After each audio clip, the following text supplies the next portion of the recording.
हमारे बीच हमारे गुजरात के सम्माननीय शिक्षा मंत्री श्री पहुंच चुके हैं। आदरणीय श्री भूपेंद्र सिंह जी चुड़ासमा साहब का हमारे 55वें दीक्षांत समारोह में स्वागत है। साथ में हमारे सम्माननीय कुलपति डॉक्टर पेथाणी साहब, उप कुलपति डॉक्टर देसाणी साहब मौजूद है। कुछ ही क्षणों में महामहिम श्री राज्यपाल हमारे साथ जुड़ जाए तब ये हम दीक्षांत प्रवचन को शुरू करेंगे।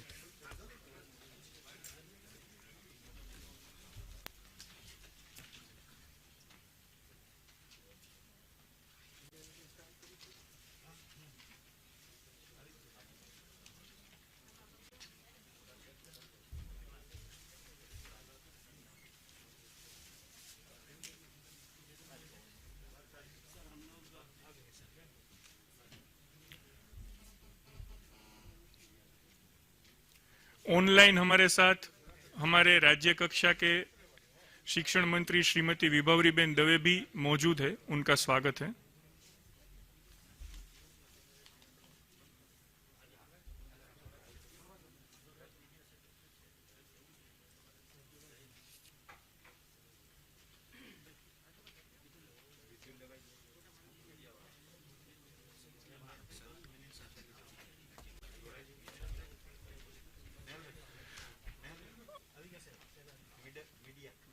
हमारे साथ हमारे महामहिम सम्माननीय राज्यपाल श्री एवं हमारे कुलाधिपति श्री आचार्य देवव्रत जी जुड़ चुके हैं,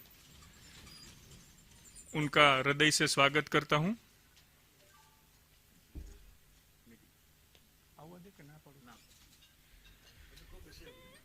सभी को अनुरोध है कि अपने स्थान पर बैठ जाए।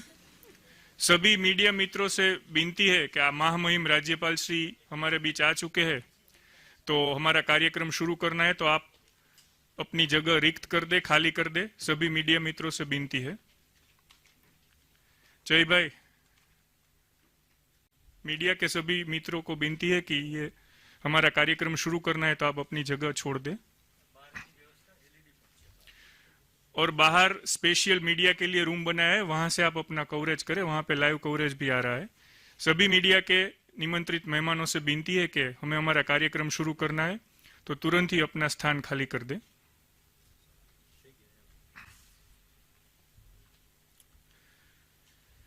सौराष्ट्र विश्वविद्यालय के 55वें वार्षिक पदवीदान समारोह में उपस्थित हमारे गुजरात राज्य के महामहिम राज्यपाल श्री एवं सौराष्ट्र विश्वविद्यालय के कुलाधिपति आदरणीय आचार्य देवव्रत जी, गुजरात राज्य के सम्माननीय शिक्षण मंत्री श्री भूपेंद्र सिंह जी चुड़ासमा सर, गुजरात राज्य शिक्षा मंत्री राज्य कक्षा की हमारे साथ जो ऑनलाइन जुड़ी हुई है श्रीमती विभावरीबेन दवे, सौराष्ट्र विश्वविद्यालय के सम्माननीय कुलपति श्री डॉक्टर नितिन भाई पेथाणी सर, सौराष्ट्र विश्वविद्यालय के सम्माननीय उप कुलपति श्री विजय भाई देसाणी सर, हमारे सम्माननीय रजिस्ट्रार श्री जतिन भाई सोनी, परीक्षा नियामक नीलेश भाई सोनी, सौराष्ट्र यूनिवर्सिटी की सिंडिकेट के सभी माननीय सदस्यगण, सभी विद्या शाखाओं के सम्माननीय डीन श्री, सम्माननीय भवन अध्यक्ष श्री, सभी कॉलेजों के आचार्यगण, ऑनलाइन जुड़े हुए हमारे सभी सेनेट मेंबर्स, इस हॉल में उपस्थित सभी टीचर्स, नॉन टीचिंग स्टाफ, सुवर्ण चंद्र का सम्मान प्राप्त करने वाले सभी छात्रगण, और यह समारोह आज पहली बार फिजिकल नहीं बट ऑनलाइन हो रहा है, तो ऑनलाइन सभी जुड़े हुए हमारे सम्माननीय विद्यार्थीगण, प्रेक्षकगण, प्रेस एवं इलेक्ट्रॉनिक मीडिया के सभी मित्रों, हम महामहिम आदरणीय राज्यपाल श्री की अनुमति से ये समारोह शुरू करने जा रहे हैं।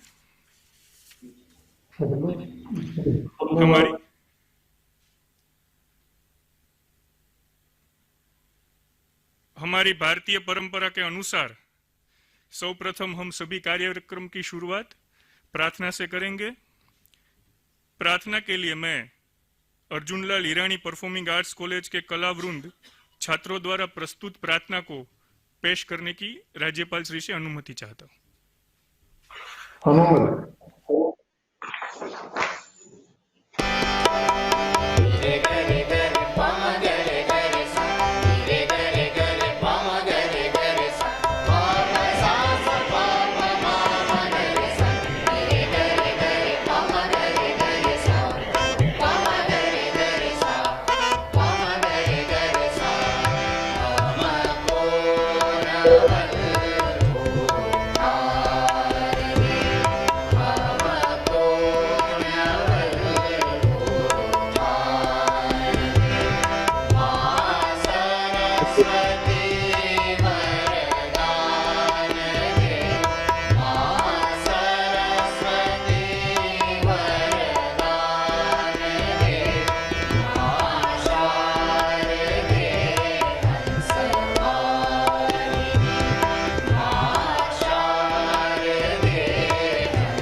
इसी प्रार्थना के साथ हमारे सौराष्ट्र यूनिवर्सिटी के 55वें और ऑनलाइन सर्वप्रथम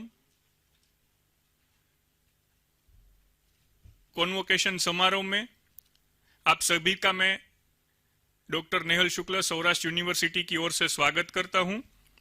अब हम हमारा सौराष्ट्र यूनिवर्सिटी का गान जो स्पेशली हमारे लिए बनाया गया है उसे सुनेंगे। तो सभी से विनती है कि आप अपनी जगह पर खड़े होकर हमारे गान को सम्मानित करें।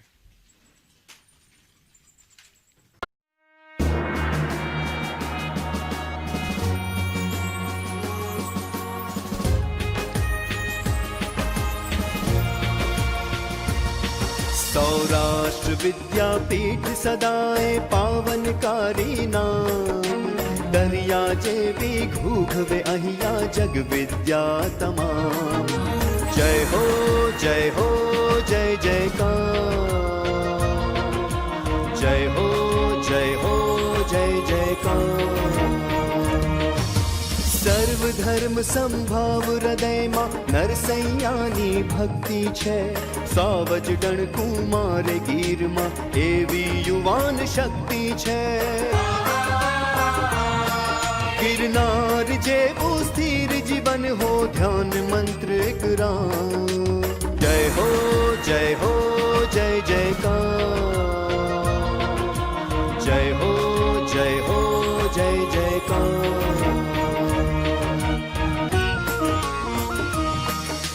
राणक नो लई प्रेम झळहळे राखे गार नु तेज, સોમનાથ ને દ્વારિકાનો મહિમા એનો એ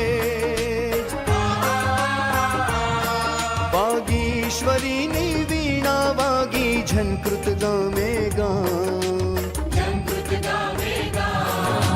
જય હો જય હો જય જયકાર જય હો જય હો જય જયકાર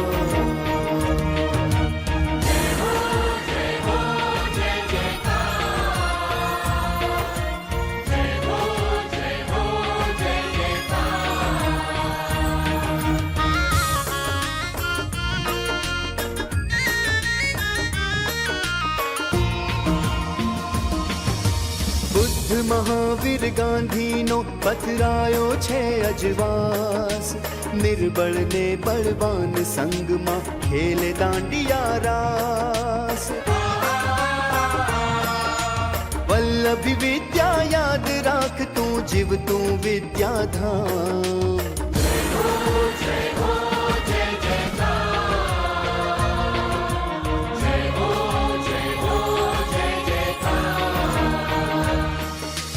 પ્રાચીન વિદ્યા સાથે વસતું નવું યંત્ર વિજ્ઞાન નવી દિશાઓ નવા વિચારો નવા યુગ નિશાન વૃક્ષોની હરિયાળી વચ્ચે સરસ્વતીનું ધામ સૌરાષ્ટ્ર વિદ્યાપીઠ સદાય પાવનકારી નામ દરિયા જેવી ખૂબ અહીંયા જગ વિદ્યા તમામ જય હો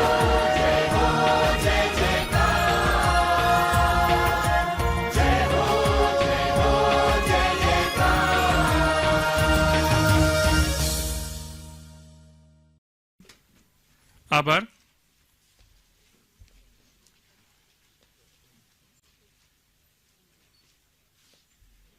हमारे इस दीक्षांत प्रवचन के कार्यक्रम में उपस्थित सभी महानुभाव एवं सम्मानीय मेधावी छात्रगण के स्वागत प्रवचन के लिए मैं हमारे सौराष्ट्र यूनिवर्सिटी के उपकुलपति डॉक्टर विजयभाई देसाणी सर से अनुरोध करता हूं कि वाय और अपना स्वागत प्रवचन दे।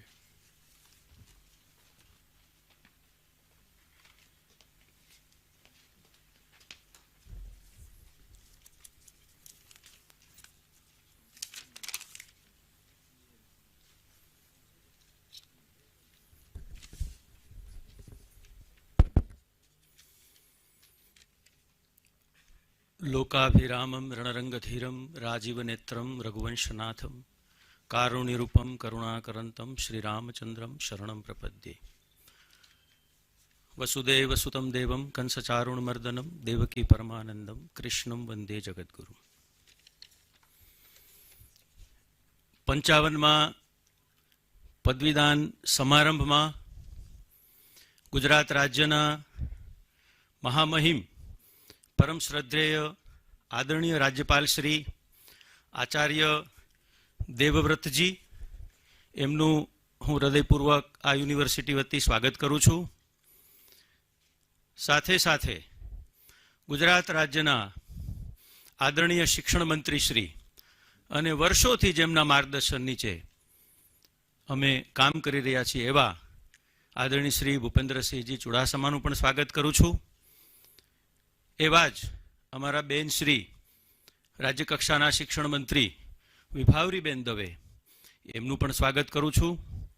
साथे साथे जेना मार्गदर्शन में आ यूनिवर्सिटी आगळ वधी रही है एवा अमारा परम आदरणीय कुलपति डॉक्टर नितिनभाई पेथाणी साहेब, अन्य यूनिवर्सिटी मांथी पधारेला डॉक्टर अमीबेन उपाध्याय, डॉक्टर चेतनभाई त्रिवेदी एमनुं पण स्वागत करूँ छूँ।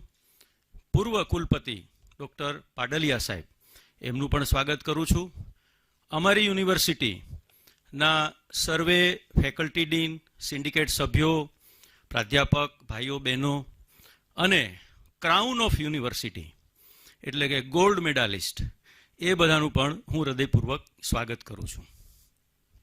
सौ प्रथम आ तके परम आदरणीय सौराष्ट्र यूनिवर्सिटीना सौ प्रथम कुलगुरु डो काका एटले डोलर राय माकड़ नी चेतना ने हूँ वंदन करूँ छूँ। અને આપણે સૌ જોઈએ છીએ કે આપણી આ વર્ષની થીમ જે છે એ મેઘાણી 125, એટલે ઝવેરચંદ મેઘાણીની ચેતનાને પણ હું કોટી કોટી વંદન કરું છું. મેઘાણીજી અમારે આપણે કેમ્પસમાં એક સરસ મજાનું લોક સાહિત્ય કેન્દ્ર, મેઘાણી લોક સાહિત્ય કેન્દ્ર પણ ચાલે છે. એમના દ્વારા લોક સાહિત્યની સેવા એ યુનિવર્સિટી કરી રહી છે. મેઘાણીજીનો રાજકોટ સાથે પણ ખૂબ એ લાંબો એનો સંબંધ રહ્યો છે. યુનિવર્સિટીમાં કેન્દ્ર ચાલે છે એ તો છે જ, સાથે સાથે વર્ષો સુધી ફૂલછાપના તંત્રી પદે મેઘાણી સાહેબ એ રહ્યા છે. તો આ તકે એમને પણ હું યાદ કરી એની ચેતનાને વંદન કરું છું. ગુજરાતની સૌ પ્રથમ A ગ્રેડ યુનિવર્સિટી એટલે સૌરાષ્ટ્ર યુનિવર્સિટી. આશરે 29 ભવનો, 2.25 લાખ વિદ્યાર્થીઓ અને 5,000થી વધારે PhD સ્કોલર્સ આ યુનિવર્સિટીએ દેશ અને દુનિયાને આપ્યા છે. મને કહેતા આનંદ થાય છે કે આ યુનિવર્સિટીના કેમ્પસમાં આપણા યશસ્વી મુખ્યમંત્રી શ્રી વિજયભાઈ રૂપાણીના હસ્તે ગયા વર્ષે જ અમે IAS IPS ટ્રેનિંગ સેન્ટર એ શરૂ કરી શક્યા છીએ. અને એના માટે અમારા સિનિયર સિન્ડિકેટ સભ્ય જેમણે આ સેન્ટર શરૂ કરવા માટે ખૂબ જહેમત ઉઠાવી છે એવા શ્રી મેહુલભાઈ રૂપાણીનું પણ આ તકે હું સ્વાગત કરું છું અને આભાર પણ માનું છું. ભવિષ્યમાં અનેક નવા પ્રકલ્પો અમારે ત્યાં આવી રહ્યા છે. એ ઓડિટોરિયમ સરસ મજાનું એક બનવા જઈ રહ્યું છે, સાથે સાથે અદ્યતન લાઇબ્રેરી 6 કરોડના ખર્ચે અને યોગા હોલ. જે કાંઈ બાકી છે આ યુનિવર્સિટીના કેમ્પસમાં એ અમે પૂરું કરવા માટે પ્રયત્ન કરી રહ્યા છીએ. વિશેષમાં માત્ર પરીક્ષાઓ લેવી, ડિગ્રી આપવી એટલું જ નહીં, પણ સામાજિક ઉત્તરદાયિત્વ. એક મિયાવાકી ફોરેસ્ટ, ગુજરાતનું સૌ પ્રથમ સૌથી મોટું 4.5 એકરમાં, જેમાં 50,000થી વધારે વૃક્ષો અમે ગયા ચોમાસામાં વાવ્યા છે. એ પણ એક ભવિષ્યમાં નજરાણું બની જશે. ત્યાં બર્ડ વોચિંગ માટેના જે બર્ડ વોચર્સ છે એ પણ એનું એક પાર્ક બને, પતંગિયા પાર્ક બને. આવું પણ એક પર્યાવરણ માટેનું અમે કામ કરવા જઈ રહ્યા છીએ. ભૂતકાળમાં યુનિવર્સિટી 70થી વધુ ગોલ્ડ મેડલ આપતી હતી. આ વખતે અમારી સિન્ડિકેટે નક્કી કર્યું કે આપણે તમામ ફેકલ્ટીમાં જે ટોપર હોય એ બધાને ગોલ્ડ મેડલ આપવા. એટલે લગભગ 150થી વધુ ગોલ્ડ મેડલ આ વખતે અમે આપવાના છીએ. વિશેષમાં કહેતા મને આનંદ થાય છે કે પૂજ્ય પાંડુરંગ શાસ્ત્રી દાદાના નામના આ વખતે 5 ગોલ્ડ મેડલ એ અમને મળ્યા છે. અને એના માટે સ્વાધ્યાય પરિવારનો પણ હું ખૂબ ખૂબ આભાર માનું છું. પ્રાઉડ એલ્યુમની અમારા ગુજરાતના યશસ્વી મુખ્યમંત્રી શ્રી વિજયભાઈ રૂપાણી છે. સાથે સાથે જ કર્ણાટકના રાજ્યપાલ આદરણીય શ્રી વજુભાઈ વાળા પણ આ યુનિવર્સિટીના ભૂતપૂર્વ વિદ્યાર્થી છે. વધુ કાંઈ ન કહેતા સૌ વિદ્યાર્થીઓને ફરી અભિનંદન આપું છું. અને મને વિશ્વાસ છે કે આ 2021નું વર્ષ સૌરાષ્ટ્ર યુનિવર્સિટી માટે શ્રેષ્ઠ સાબિત થવાનું છે. કારણ કે આપણે A+ ગ્રેડ આપણને મળવાનો છે. આમાં કોઈ શંકાને સ્થાન નથી. એક પેપ્સિકો કંપની, આપણે સૌ નામ સાંભળ્યું છે, ઇન્દ્રા નુઈ. ઇન્દ્રા નુઈના 3 વાક્યો કહી અને મારી વાત હું પૂરી કરીશ. એમણે કીધું છે, we are life time student. હંમેશા જીવનમાં આપણે કંઈક ને કંઈક શીખવાનું છે. પહેલું યાદ રાખો. બીજું, જે કાંઈ કરો ડુ ઇટ વિથ 100% કમિટમેન્ટ. આપણે જે કાંઈ આપણને સોંપવામાં આવે એ આપણે 100% કમિટમેન્ટ સાથે પૂરું કરવાનું છે. ત્રીજી વાત જે એમણે કહી છે, જે મને વધારે ગમે છે, કે તમે જ્યારે ઉપર ઉઠો, તમે જ્યારે આગળ વધો, તમે જ્યારે કંઈક એચીવ કરો, ત્યારે તમારાથી નબળો વ્યક્તિ છે એને તમે એનો હાથ પકડો, એને પણ આગળ વધારો. વધુ ન કહેતા, पथ का अंतिम लक्ष्य नहीं है सिंहासन चढ़ते जाना, पथ का अंतिम लक्ष्य नहीं है सिंहासन चढ़ते जाना, सब समाज को लिए हाथ में आगे है बढ़ते जाना. भारत माता की जय. वंदे मातरम.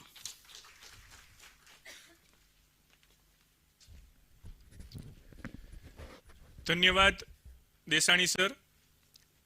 कार्यक्रम के दौर को आगे बढ़ाते हुए हमारे सौराष्ट्र यूनिवर्सिटी के सम्माननीय कुलपति एवं हम सभी के मार्गदर्शक सम्माननीय श्री नितिन भाई पेथाणी सर से मैं विनती करता हूं कि वे आए और अपना प्रवचन दे।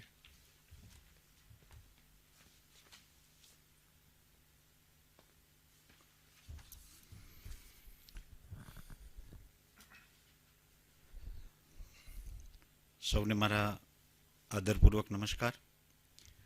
સૌરાષ્ટ્ર યુનિવર્સિટીના 55મા દીક્ષાંત સમારોહમાં ઉપસ્થિત ગુજરાત રાજ્યના મહામહિમ અને સૌરાષ્ટ્ર યુનિવર્સિટી અને અન્ય યુનિવર્સિટીના કુલાધિપતિ માનનીય આચાર્ય દેવવ્રતજી, ગુજરાત રાજ્યના માનનીય શિક્ષણ મંત્રી શ્રી ભૂપેન્દ્રસિંહજી ચુડાસમા સાહેબ, રાજ્યકક્ષાના મંત્રી અને અમારી યુનિવર્સિટીનું ગૌરવ એવા માનનીય વિભાવરીબેન, યુનિવર્સિટીના ઉપકુલપતિ ડૉક્ટર વિજયભાઈ દેસાણી, યુનિવર્સિટીના કાર્યકારી કુલ સચિવ ડૉક્ટર જતીનભાઈ સોની, યુનિવર્સિટીના પરીક્ષા નિયામક શ્રી નિલેશભાઈ સોની, સૌ સિન્ડિકેટ સભ્યશ્રીઓ, સૌ ડીનશ્રીઓ, સંલગ્ન કોલેજના આચાર્યશ્રીઓ, અધિકારીશ્રીઓ, સુવર્ણ પદક પ્રાપ્ત અને પદવી પ્રાપ્તિ ધારક વિદ્યાર્થીઓ અને સૌ સારસ્વત મિત્રો, સૌરાષ્ટ્ર યુનિવર્સિટીનો આ 55મો દીક્ષાંત સમારોહ જ્યારે યોજી રહ્યા છીએ ત્યારે હૃદયપૂર્વક આપ સૌનું સ્વાગત કરતા હર્ષ અને ગૌરવની લાગણી અનુભવું છું। આ જ્ઞાનદીપ સમારોહમાં ગરિમાપૂર્ણ ઉપસ્થિતિ માટે દીક્ષાંત સમારોહને સંબોધિત કરવા માટે ઉપસ્થિત રહેલા માનનીય શ્રી આચાર્ય દેવવ્રતજી, માનનીય શ્રી ભૂપેન્દ્રસિંહજી ચુડાસમા સાહેબ, માનનીય શ્રી વિભાવરીબેન દવે પ્રત્યે હું કૃતજ્ઞતા વ્યક્ત કરું છું અને સૌ ઉપસ્થિત સૌરાષ્ટ્ર પરિવાર વતી ફરીથી સ્વાગત કરી આભારની લાગણી પણ વ્યક્ત કરું છું। દીક્ષાંત સમારોહ એ ભારતીય સંસ્કૃતિની પરંપરાની દ્રષ્ટિએ જોઈએ તો કંઈ નવી પરંપરા નથી, એ ખૂબ જ આપણી વૈદિક પરંપરા છે। વિદ્યા પ્રારંભ એક સંસ્કાર છે, એમ દીક્ષાંત પણ એક સંસ્કાર છે અને એ રીતે જ્યારે શિષ્ય પોતાના ગુરુ પાસેથી એટલે કે જૂની પરંપરામાં ગુરુકુળમાંથી શિષ્ય જ્યારે અભ્યાસ કાર્ય પૂર્ણ કરી અને ગુરુકુળ છોડે છે ત્યારે એક દીક્ષાંત પ્રવચન થતું હોય છે અને એ દીક્ષાંત પ્રવચનમાં વાસ્તવિક સંઘર્ષો અને આવનારા પડકારોને કઈ રીતે એ સામનો કરી શકે એની વિદ્યા અને એની સંસ્કારિતાની સુવાસ સમાજમાં કઈ રીતે ફેલાવી શકે એ પ્રકારે આ વિદ્યાના અંતે એટલે કે શિક્ષાર્થી પોતાના શિક્ષાને અંતે દીક્ષાર્થી તરીકે બનીને જાય છે ત્યારે આ દીક્ષાંત પ્રવચન એ થાય છે અને આ દીક્ષાંત પ્રવચનમાં વિદ્યાર્થીઓને સત્યમ શિવમ સુંદરમના આદર્શોને જીવનમાં વણીને ત્યાગ, સંયમ, આધ્યાત્મ અને માનવતાયુક્ત જીવન જીવવા માટેની પ્રેરણા આપે છે। આ દીક્ષાંત સમારોહ એ વિશ્વવિદ્યાલય અને વિદ્યાર્થીઓ માટે એના જીવનનું એક સંભારણું હોય છે અને આજે હું આ સુવર્ણચંદ્રક પ્રાપ્ત કરનાર અને પદવીઓ પ્રાપ્ત કરનાર સૌ વિદ્યાર્થીઓની સિદ્ધિઓને ગૌરવ અને આનંદની લાગણી સાથે એ અભિનંદન આપું છું। આપ સૌને પણ ઉજ્જવળ ભવિષ્યની કામનાઓ આપું છું। સાથે સાથે આપ સૌ પાસે એવી અપેક્ષાઓ પણ રાખું છું કે આપની પદવીનું ગૌરવ સમજી અને આપણા રાજ્યની અને રાષ્ટ્રની ઉન્નતિ માટે આ યુનિવર્સિટીની ગરિમાને જાળવીને મહિમાપૂર્ણ એ બનાવશો એવી આશા પણ સેવું છું। મિત્રો, પદવી લેવાથી તમારી ફરજ પૂરી થઈ જાય એવું હરગીશ નહીં। આપણે ઉલટાનું આપણી ફરજોમાં અને આપણી જવાબદારીઓમાં વધારો થાય છે। આપણે આપણા ઘર પરિવાર, સમાજ, રાજ્ય અને રાષ્ટ્ર પ્રત્યેની જે ફરજો છે એ ફરજો એ આપણી પદવી પ્રાપ્ત થયા પછી શરૂ થાય છે અને આપણે જે પણ વિદ્યા પ્રાપ્ત કરી છે એ વિદ્યાનો ઉદ્દેશ સારા સંસ્કારી વ્યક્તિ તરીકે સમાજમાં આપણને મોભો મળે, સમાજમાં આપણે અગ્રસર બનીએ એ પ્રકારની વાત લઈને આપણે જઈએ છીએ અને સાથે સાથે આપણે પરિશ્રમી, સાહસી, ધૈર્ય સાથે બુદ્ધિશક્તિ અને પરાક્રમી એવા 6 ગુણો લઈને આ પદવી સાથે આપણે સમાજમાં એક અગ્રેસરનું સ્થાન લઈને જઈએ છીએ ત્યારે પરિવાર, સમાજ અને તેમજ વિશ્વ પાસે આપણી જે અપેક્ષાઓ છે એ અપેક્ષાઓને આપણે પરિપૂર્ણ કરવા માટે કટિબદ્ધ બનીએ છીએ. વિદ્યાર્થી જીવન પૂરું થાય પછી આપણું જે ઉત્તરદાયિત્વ છે એ ઉત્તરદાયિત્વ સ્વ વિકાસનું છે અને એ આપણે એના માટે પ્રયત્નશીલ રહેવું જોઈએ.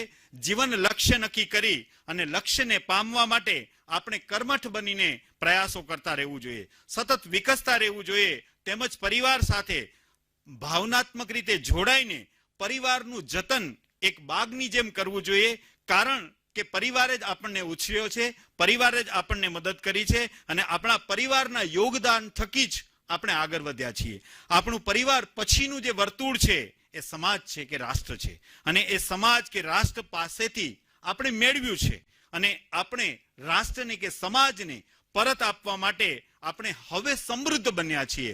જો આપણે સમૃદ્ધ બનીશું, રાષ્ટ્ર સમૃદ્ધ બનશે તો આપણી અંદર એક સુખાકારીની ભાવના થશે અને આપણી સફળતાઓને આપણે માણી શકીશું. માટે આપણે સૌ આદર્શ નાગરિક બનીને આપણા ઉત્તરદાયિત્વને નિભાવવા માટે કટિબદ્ધ બનીએ. ચોથું ને અંતિમ બહુ મહત્વનું લક્ષ્ય આપણું છે કે સમગ્ર વિશ્વ પ્રત્યે અને આપણી જે કુદરતી સંસાધનો છે એનો વિવેકપૂર્ણ ઉપયોગ કરીને આપણે પર્યાવરણ સાચવીને આપણે આ રાષ્ટ્રને એક વિશ્વ ગુરુ તરીકે બેસાડવા માટે પણ આપણે સમર્થ બનીએ. સાથે સાથે આજની યુવા પેઢી છે એની પાસે ટેકનોલોજીનો અભૂતપૂર્વ જે અદ્ભુત શક્તિ અને અવસર પ્રાપ્ત થયો છે, ત્યારે હું આપ સૌને startup India, make in India, digital India જેવા કાર્યક્રમો સાથે એ તમારી કુશળતાઓ અને જ્ઞાન દ્વારા પોતાને અને ગ્રામીણ સંસ્થાઓને બધાને ઉપયોગ થાય. અને છેલ્લું એક સૂત્ર એ છે કે આપણે આત્મનિર્ભર ભારત બનાવવા માટે આપણે સૌ કટિબદ્ધ બની અને આપણને જે ઉત્તરદાયિત્વ મળ્યું છે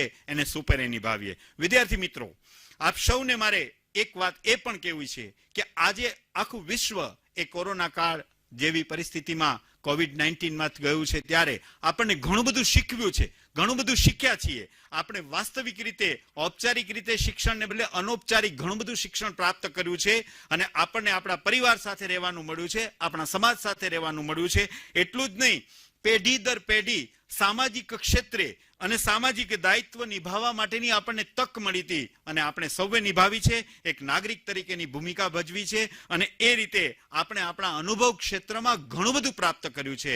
ત્યારે ન્યૂ નોર્મલ આપણે જે નવું અપનાવ્યું છે એ બધું નોર્મલ બનીને આપણે સૌ કટિબદ્ધ બનીએ અને આપણે આપણી ગુણવત્તા સતત સુધારતા રહીએ. આપની વિદ્યા પ્રારંભથી શરૂ થયેલી આ યાત્રા શિક્ષણ યાત્રાના શિક્ષાર્થી તરીકે આગળ બની અને આગળ વધી રહ્યા છીએ. ત્યારે આપણી અંદર એક પ્રકારની જે સંવેદનશીલતા છે એ પણ જાળવી રાખવી અને વિકસાવવી અને સમાજ પરાયણતા અને રાષ્ટ્રદેવો ભવ સાથે વસુદેવ કુટુંબકમની ભાવના સાથે આપણા અનંત વિશ્વને ધરવા સતત જ્ઞાનના અભિલાષી બની અને આપનો ભાવિ જીવન પથ અને પ્રેરણાદાયી બની રહે એવી શુભકામનાઓ આપું છું. અસ્તુ. ભારત માતા કી જય. વંદે માતરમ.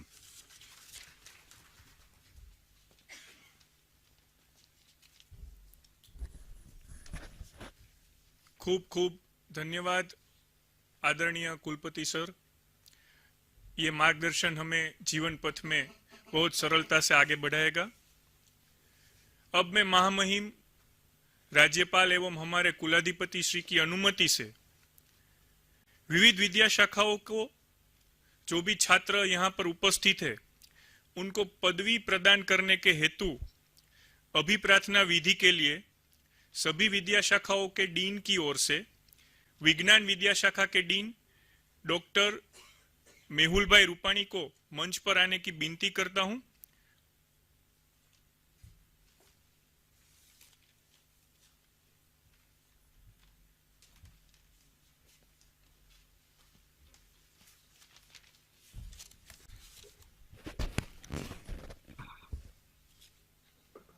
તમામ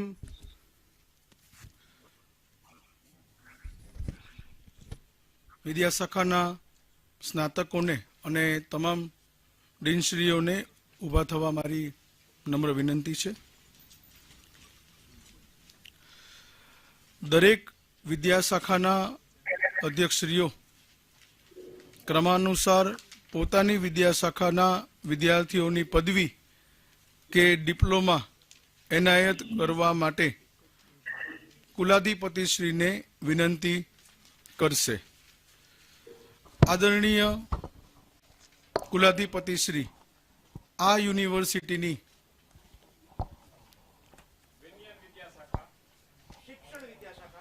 વિજ્ઞાન વિદ્યાશાખા, ઇજનેરી વિદ્યાશાખા, કાયદા વિદ્યાશાખા, તબીબી વિદ્યાશાખા, વાણિજ્ય વિદ્યાશાખા,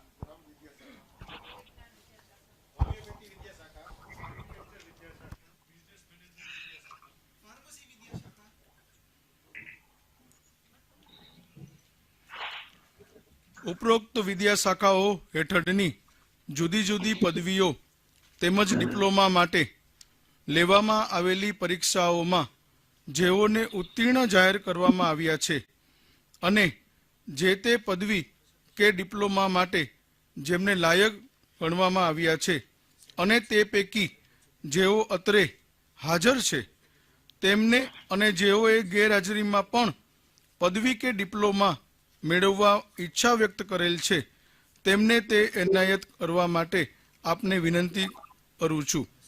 તમામ વિદ્યાશાખાઓના વિદ્યાર્થીઓને બેસી જવા અને ડીનશ્રીઓને બેસી જવા વિનંતી છે. મહામહિમશ્રી, આપની અનુમતિથી આ તમામ વિદ્યાશાખાના વિદ્યાર્થીઓને અને આ પદવી માટેની અમારી ભલામણ છે. यह विनती स्वीकार करने के लिए आप सब सहमत हैं? यह विनती स्वीकार की जाती है. इस यूनिवर्सिटी कुलाधिपति के रूप में प्राप्त मेरे अधिकार द्वारा यूनिवर्सिटी की विभिन्न विद्या शाखाओं के अध्यक्षों की तरफ से की गई विनती को मान्य रखते हुए संबद्ध विद्यार्थियों को मैं पदवियां प्रदान करता हूं और आज्ञा करता हूं कि आप अपने जीवन, व्यवहार और वार्तालाप में हमेशा इन पदवियों के योग्य बनेंगे.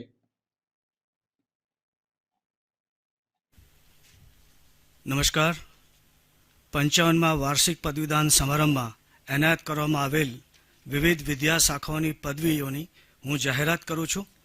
વિનયન વિદ્યાશાખા 6518, શિક્ષણ વિદ્યાશાખા 3751, વિજ્ઞાન વિદ્યાશાખા 6223, ઇજનેરી વિદ્યાશાખા 1, કાયદા વિદ્યાશાખા 1282, તબીબી વિદ્યાશાખા 1145, વાણિજ્ય વિદ્યાશાખા 8395, ગ્રામ વિદ્યા વિદ્યાશાખા 141, ગૃહ વિજ્ઞાન વિદ્યાશાખા 185, હોમિયોપેથી વિદ્યાશાખા 408, આર્કિટેક્ચર વિદ્યાશાખા 58, બિઝનેસ મેનેજમેન્ટ વિદ્યાશાખા 1582, ફાર્મસી વિદ્યાશાખા 74, પરફોર્મિંગ આર્ટ્સ વિદ્યાશાખા 14, કુલ મળીને 19,777 પદવીઓ એનાયત થાય છે. પદવીધારકોના ઉજ્જવળ ભવિષ્ય માટે કામના સાથે હું વિરમું છું. આભાર.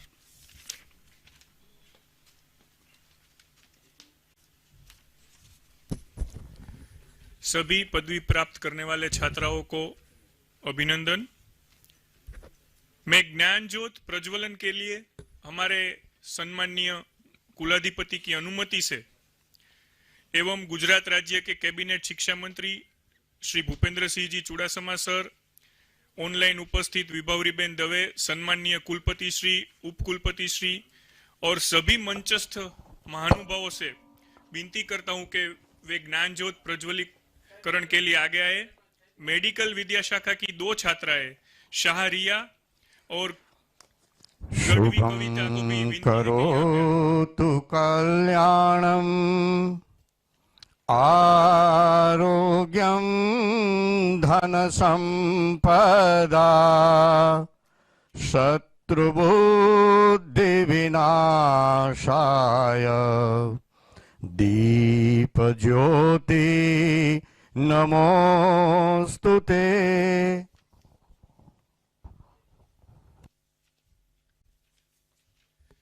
आभार.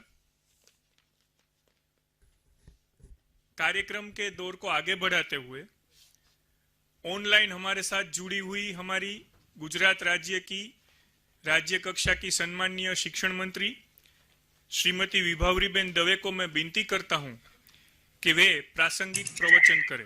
श्रीमती विभावरीबेन दवे। नमस्कार। मैं भी अपनी बात संस्कृत श्लोक से ही करूंगी। अनन्यास चिंतयन्तो माम ये जनाः पर्युपासते तेषां नित्याम अभियुक्तानां योगक्षेम वहाम्यहम्।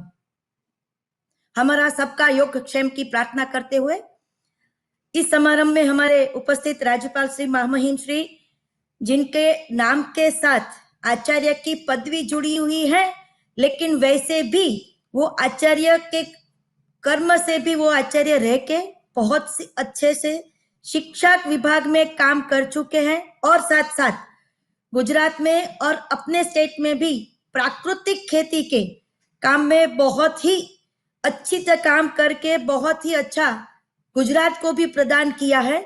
ऐसे हमारे राज्यपाल श्री आचार्य देवव्रत जी, नमस्कार। हमारे कैबिनेट मिनिस्टर और हमारे सीनियर मोस्ट मंत्री श्री, जिन्होंने हमको बहुत ही मार्गदर्शन दिया है, जिनका आशीर्वाद हमारे ऊपर हमेशा बरसा है, ऐसे हमारे शिक्षा मंत्री श्री भूपेंद्र सिंह जी, इस सौराष्ट्र यूनिवर्सिटी के वाइस चांसलर पेथानी जी, प्रो वाइस चांसलर विजय भाई देशाणी, अभी जो अनाउंस कर रहे हैं हमारे पार्टी से और हमारे साथ जुड़े लंबे समय से जुड़े हुए नेहल भाई, अन्य यूनिवर्सिटी से आए हुए हमारे vice chancellor Shri, registrar Shri, जो आगे स्पोर्ट्स यूनिवर्सिटी के वाइस चांसलर रह चुके हैं, ऐसे जतिन भाई सोनी, उपस्थित डीन, एचओडीज, प्रोफेसर्स, एसीईसी के मेंबर्स, जीओजी के मेंबर्स और गोल्ड मेडल और पदवी प्रदान जिनको करनी है, ऐसे हमारे विद्यार्थी और निमंत्रित और आमंत्रित सभ्यों, मुझे एक गौरव इस बात का है कि यह यूनिवर्सिटी गुजरात में सबसे पहली यूनिवर्सिटी है जिन्होंने नेक में A ग्रेड प्राप्त किया है। और ये यूनिवर्सिटी में हमारे मुख्यमंत्री यहाँ पे पढ़े हुए हैं, ऐसे बताया हमारे वजूभाई वाला जो राज्यपाल हैं वो, और मैं भी यही यूनिवर्सिटी की छात्रा रह चुकी हूँ। मेरा ग्रेजुएशन और पोस्ट ग्रेजुएशन दोनों इस यूनिवर्सिटी से हुआ है। और आज का जो ये प्रोग्राम है उसमें भी 55वां प्रोग्राम है। मेरी एज से साथ जुड़ा हुआ आज का ये प्रोग्राम भी उसी तरह से सम्मिलित है, तो मैं इस यूनिवर्सिटी की छात्रा होने का गौरव महसूस करती हूँ। आज मैं इस यूनिवर्सिटी के छात्र अभय भाई को भी याद करूंगी, जो इस यूनिवर्सिटी के छात्र रहे हैं। गुजरात में और राजकोट में उन्होंने बहुत सा काम करके अभी वो हमारे एमपी राज्यसभा बने हुए थे और आज हमारे बीच नहीं है। उनकी आत्मा को भी शांति मिले, वो इस यूनिवर्सिटी के ही छात्र थे, उनको भी आज याद करती हूं मैं। हमारी आज की जो पदवीदान समारोह है उसमें, जैसे मैंने कहा, हमारा ये यूनिवर्सिटी गुजरात में सबसे पहली थी जिन्होंने नेक में A ग्रेड प्राप्त किया है। और मैं जानती हूँ हमारी यूनिवर्सिटी के सभी लोग A+ प्राप्त करने के लिए आज खुद कार्यान्वित है, अच्छी तरह से कार्य कर रहे हैं। और मेरे को विश्वास है कि अभी A+ ग्रेड भी ये सौराष्ट्र यूनिवर्सिटी को मिलेगा। अभी बताया गया कि सौराष्ट्र यूनिवर्सिटी में मियावाकी वन जो बना है, उस पे हिसाब से मेरे को याद आया है कि हमारी शिक्षा विभाग में ग्रीन स्कूल का कॉन्सेप्ट तो है, लेकिन ग्रीन यूनिवर्सिटी का कॉन्सेप्ट भी होना चाहिए। ये ग्रीन यूनिवर्सिटी नहीं मात्र वृक्षों की संख्या के बिना पर बने, लेकिन उनके यहाँ पे सबसे कम इलेक्ट्रिसिटी यूज हो, नेचुरल इलेक्ट्रिसिटी का सबसे ज्यादा हो, और अपने हिसाब से इलेक्ट्रिसिटी प्रोड्यूस करके वही इलेक्ट्रिसिटी का यूज करे, ऐसा एक हमको करना चाहिए। और साथ साथ सबसे ज्यादा वृक्ष जिस यूनिवर्सिटी में है उसको भी हमको एक करना चाहिए कि किस यूनिवर्सिटी में सबसे ज्यादा वृक्ष, बड़े वृक्ष करने के लिए नहीं, लेकिन बड़े उसको बड़ा करने का भी उसमें होना चाहिए। ऐसा भी हमको एक करना चाहिए कि ये कौन सी यूनिवर्सिटी में सबसे ज्यादा वृक्ष है। तो इस हिसाब से हम अपनी यूनिवर्सिटी में भी ग्रीन यूनिवर्सिटी बनाने का कॉन्सेप्ट भी शुरू कर सकते हैं। आज बहुत से स्टूडेंट्स को पदवी मिलने वाली है। उसमें मेरे को जो जानकारी मिली है, हमारी आज की जो प्रदान करने वाले हैं गोल्ड मेडल जिनको मिला है, वो गोल्ड मेडल डोनर्स के द्वारा जो मिले हैं वो 60 डोनर्स के द्वारा मिले हुए गोल्ड मेडल हैं। और सौराष्ट्र यूनिवर्सिटी अपने हिसाब से जो देने वाली है 56 जो गोल्ड मेडल देने वाले हैं। टोटल मिला के 116 गोल्ड मेडल आज देने वाले हैं। आज जिनको पदवी मिलने वाली है उनको और जो गोल्ड मेडल मिलने वाले हैं, अभी अभी जिसने बताया, हमारे विजय भाई देसाणी ने शायद बताया और पेचाणी जी ने भी बताया कि ये हमारा शिक्षा का दीक्षांत समारोह है, शिक्षांत समारोह नहीं है। हमारी दीक्षा यहाँ पे पूरी होने वाली है। हमारा शिक्षण, एजुकेशन, हमारा जो शिक्षा मिलना अभी जीवन भर बनना रहना चाहिए, क्योंकि हमारे जीवन में यहाँ पे जो कुछ भी पढ़े हैं उसमें शायद हम 1 और 1 2 पढ़े हैं, लेकिन अगर जीवन में जाएंगे तो 1 से 1 और 1 2 ही होंगे, ऐसा नहीं है। वो शायद 3 भी हो और 11 भी हो।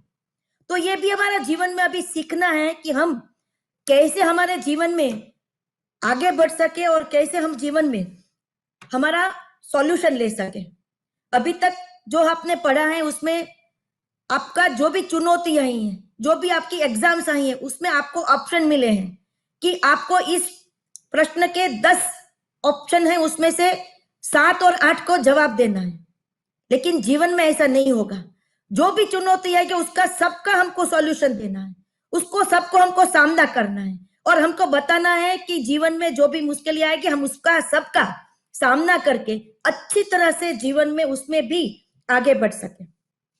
हमारी जीवन में हमको जहां भी जाएंगे वहां पे हमको देखने को मिलेगा कि भी आपको यहाँ पे पुस्तक पढ़ने को दिया गया होगा, आप पुस्तक पढ़े होंगे, अभी जीवन पढ़ना बाकी है।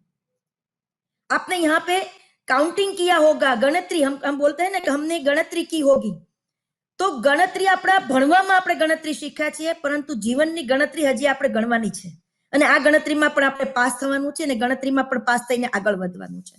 આ દીક્ષાંત સમારોહ આની અંદરથી ઘણા બધા લોકોને જીવનની અંદર આપણે અત્યારે જે પદવી મળવાની છે પણ જીવનની પદવી પણ આપણે મેળવવાની છે।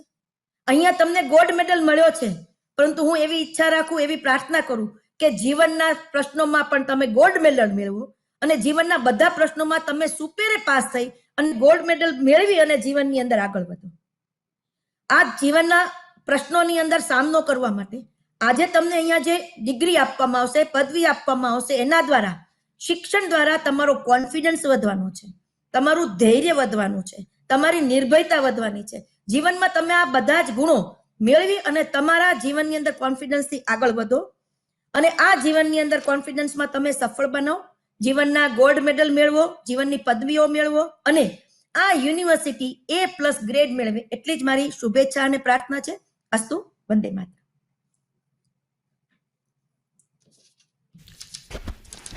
ખૂબ ખૂબ ધन्यवाद विभावरी बहन।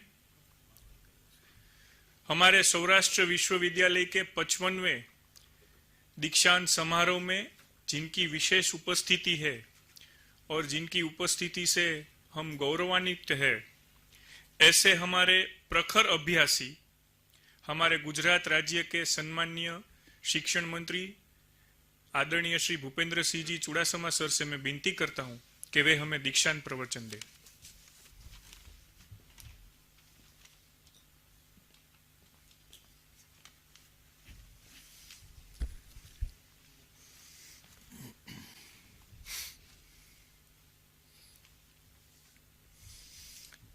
परम श्रद्धेय, परम सम्माननीय आचार्य देवव्रत जी, बहन विभावरी बहन, भाई पेथाणी जी, देसाणी जी, अम्मी बहन, चेतन भाई पाडलिया जी, जतिन भाई, नीलेश भाई, मेहुल भाई, नेहल भाई, आप सौ प्रत्यक्ष अने परोक्ष रीते जोड़ायेला सौ परिवारजनों अने विद्यार्थी दीकरा दीकरीओ, प्रेसना सौ મિત્રો, ગયા વર્ષે કાર્યક્રમ આપણે પ્રત્યક્ષ કર્યો. એ વખતે કોઈને ખબર નહોતી કે હવે પછી આવો કાર્યક્રમ કરવાના દિવસો આવશે. અને લગભગ મને યાદ છે ત્યાં સુધી અમ્મીબેન અને બીજી કોઈ યુનિવર્સિટીએ શરૂઆત કરી. તો આ એક ઓપોર્ચ્યુનિટી આપણને મળી છે. સંજોગો બદલાય છે, સાથે સાથે સમસ્યાઓ પણ બદલાય છે. સમસ્યાઓમાં પણ વૃદ્ધિ થાય છે અને સમસ્યાઓની સાથે આપણને તક પણ મળે છે. નરેન્દ્રભાઈ કહે છે ને કે આફતને અવસરમાં કેવી રીતે બદલી શકાય. તો આપણું કામ રોકાયું નથી. કોરોનાની આફત આવી પણ રસ્તો કાઢ્યો. આ અવસર આપણે ઊભો કર્યો અને આ અવસર નિમિત્તે તમે 29,777 દીકરા દીકરીઓને પદવી આપી રહ્યા છો. એ સૌ દીકરા દીકરીઓને રાજ્યના શિક્ષણ મંત્રી તરીકે ખૂબ ખૂબ અભિનંદન આપું છું. થોડા વધારે અભિનંદન ગોલ્ડ મેડલ વાળાને 60 છે ને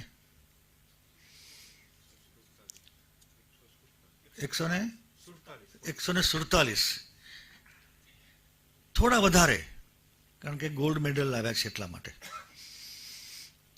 અને ખાલી પદવી કરતા પણ ગોલ્ડ મેડલ કેટલી મહેનત કરી હશે. એમના મા બાપને પણ એટલા અભિનંદન આપું છું, કારણ કે બાળકના અભ્યાસમાં મા બાપનો પણ ફાળો છે. દીકરાને વહેલા ઉઠાડવો, પોતે વહેલા ઉઠવું, નિયમિત વાંચન, પરીક્ષાની તૈયારી, આ બધું. અને એમાંના 22ને અહીંયા મારા હસ્તે આપવાના છે. नामदार गवर्नर साहब हमेशा बोलते हैं कि ये गोल्डन अवार्ड प्राप्त करने में बेटे और बेटियां जो होती है, इसमें बेटियों की संख्या ज्यादा होती है. आज भी साहब यहां 22 में से 19 बेटियां हैं.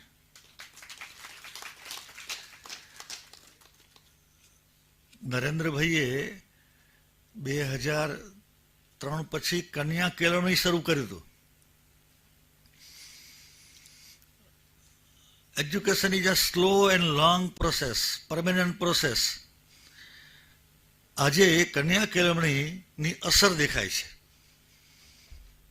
મને લાગે છે હવે આપણે કુમાર કેળવણી શરૂ ન કરવી પડે તો સારું. બેલેન્સ જ રહેવું જોઈએ ભાઈ, બેલેન્સ જ રહેવું જોઈએ. સમાજમાં પણ બેલેન્સની જરૂર છે. મિત્રો, તમારી થીમ જે છે એની હું પ્રશંસા કરું છું. મેઘાણી થીમ 125 મેઘાણી. હમણાં ગયા ગુરુવારે, શુક્રવારે ભાઈ અભયસિંહભાઈ આવ્યા હતા, ભાઈ પિનાકીભાઈ આવ્યા હતા, અને બધાની હાજરીમાં આવતા આખા વર્ષ દરમિયાન મેઘાણી થીમ ઉપર શું કરી શકાય એની ચર્ચા વિચારણા થઈ છે. તમે પણ યુનિવર્સિટી તરીકે આ ઉજવણીમાં હું બંને મિત્રોને પણ કહું છું કે રાષ્ટ્રીય શાયર મેઘાણીજી, મિત્રો, રાષ્ટ્રીય શાયરનું બિરુદ બહુ ઓછા શાયરને મળ્યું છે. અને એમાં જેમ આપણે ગાંધીજી માટે, સરદાર સાહેબ માટે, નરેન્દ્રભાઈ માટે ગૌરવ લઈ શકીએ છીએ, શ્યામજી કૃષ્ણ વર્મા માટે ગૌરવ લઈ શકીએ છીએ, એમ મેઘાણીજી માટે પણ આપણે ગૌરવ લઈએ છીએ. અહીંયા મને સમાચાર મળ્યા, મેં 15 દિવસ પહેલા છાપામાં પણ વાંચ્યું હતું કે પૂજ્ય પાંડુરંગ દાદાની સંસ્થા સ્વાધ્યાય પરિવાર એમના તરફથી 5 લાખના 5 એવોર્ડ મેં એ વખતે જ મારી સાથે જે જોડાયા હશે ફેસબુક ઉપર મેં તરત જ છાપામાં વાંચીને સંસ્થાને પૂજ્ય દીદી માને ખૂબ ખૂબ મેં અભિનંદન આપ્યા હતા. આજે પણ ફરીવાર એ અભિનંદનને હું દોહરાવું છું. સમાજમાં સારા કામની કદર એ થવી જ જોઈએ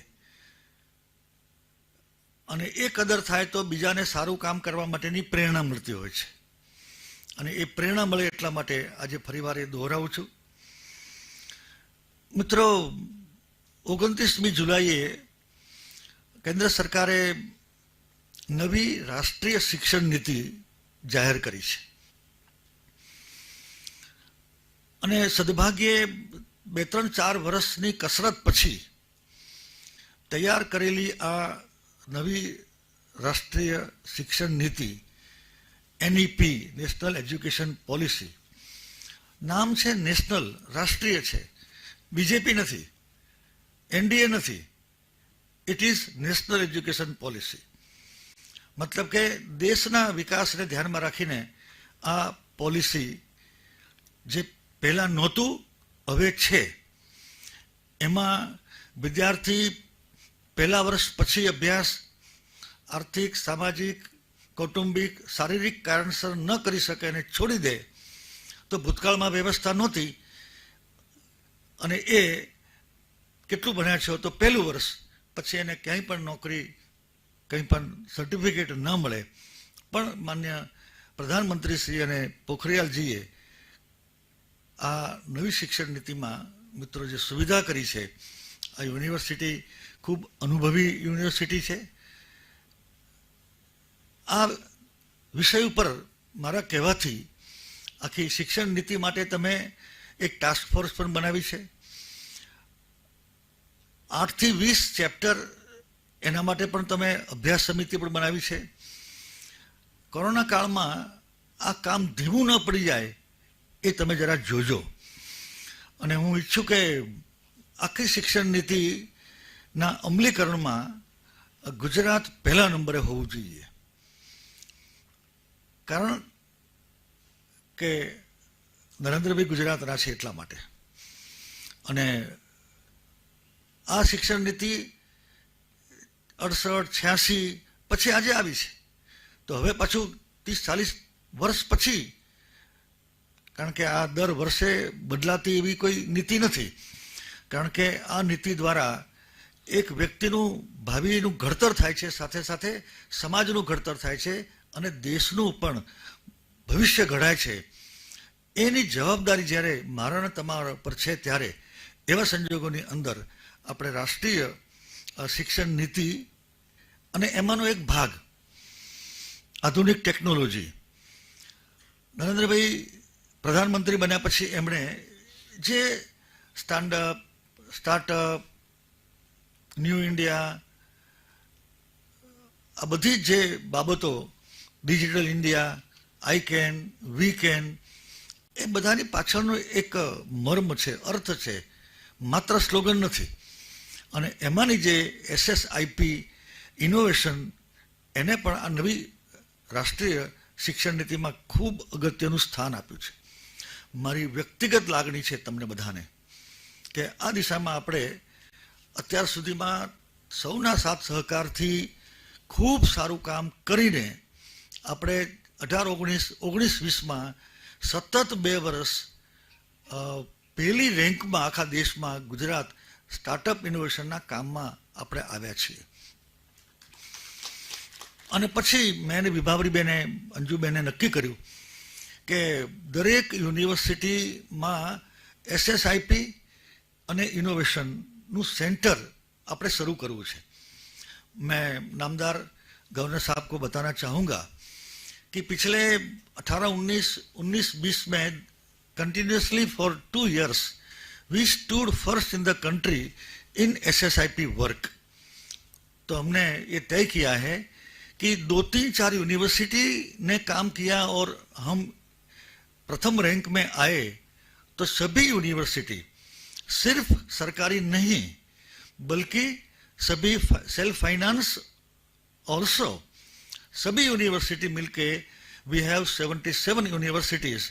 मुझे कहने में आनंद और खुशी है कि अभी तक 23 और 24 यूनिवर्सिटी में ये SSIP और इनोवेशन सेंटर की स्थापना सेंटर शुरू हो गया है।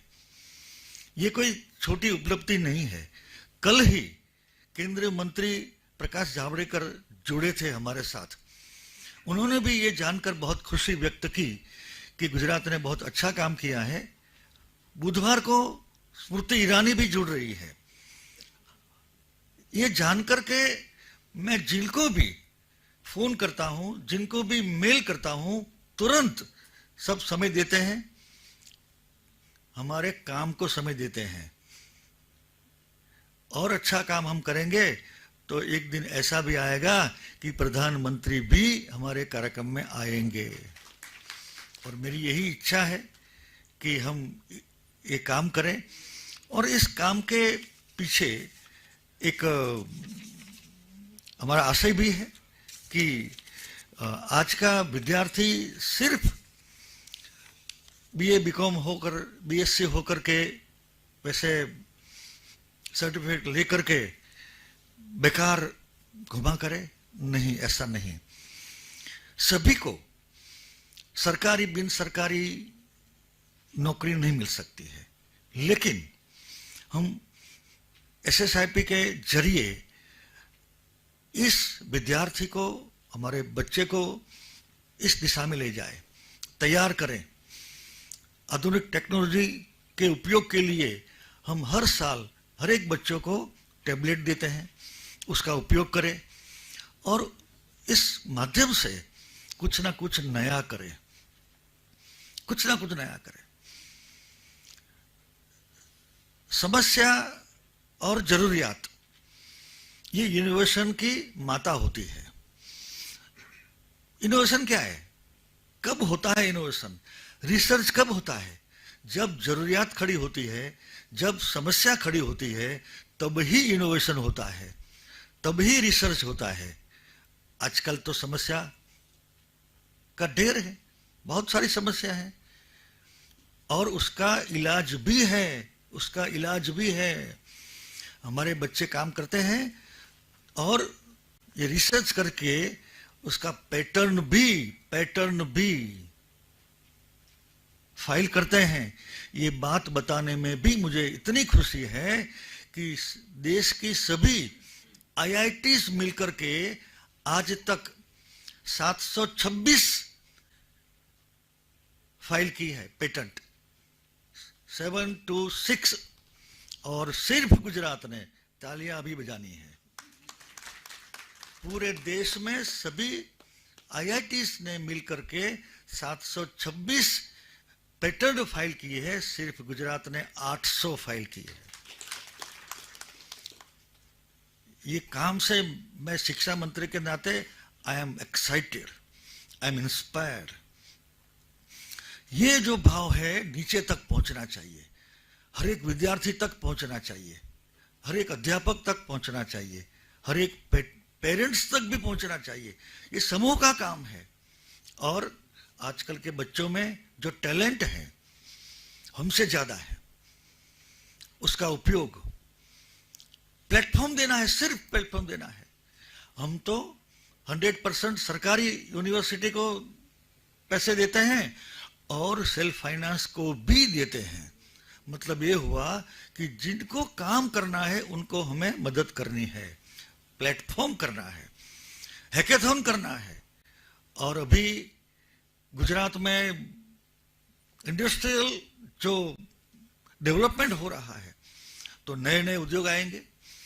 और मैं शुरू से देख रहा हूं, आप सबको भी बताना चाहता हूं कि कोरोना का मूल चाइना है, इस बात का स्वीकार पूरे विश्व ने कर लिया है।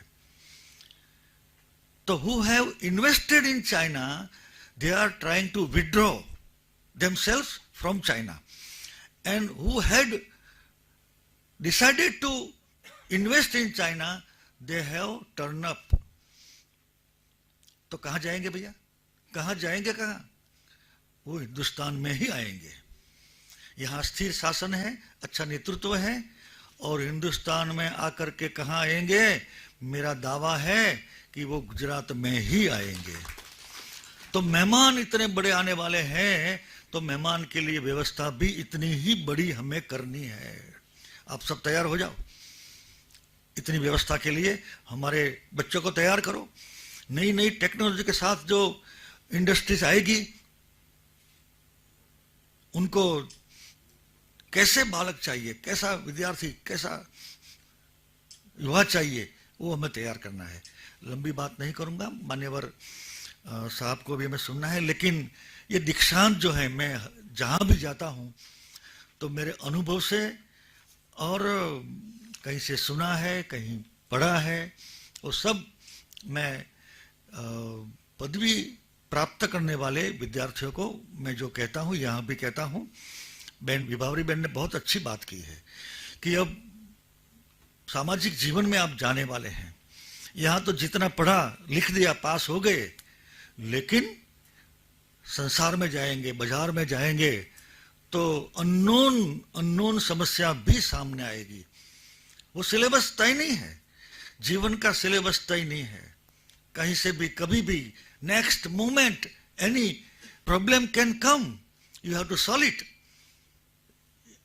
इस समय में यदि आप रिलायबल हैं, यदि आप रिस्पॉन्सिबल हैं, यदि आप रिलीजियस हैं, यदि आप करेजियस हैं, यदि आप पेट्रियट हैं, यदि आप ऑनेस्ट हैं, यदि आप अम्बल हैं, यदि आप डिसिप्लिन हैं,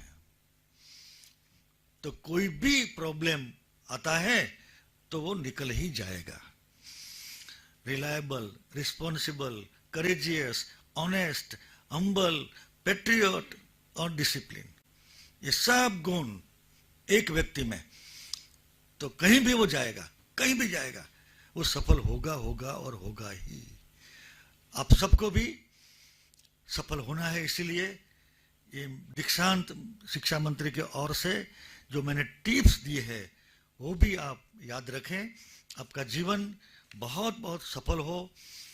आपने यहाँ पदवी प्राप्त की है, अपने जीवन में भी आप सफलता की पदवी प्राप्त करें। इसी शुभकामनाओं के साथ सबका धन्यवाद करते हुए जय जय गरीबी गुजरात।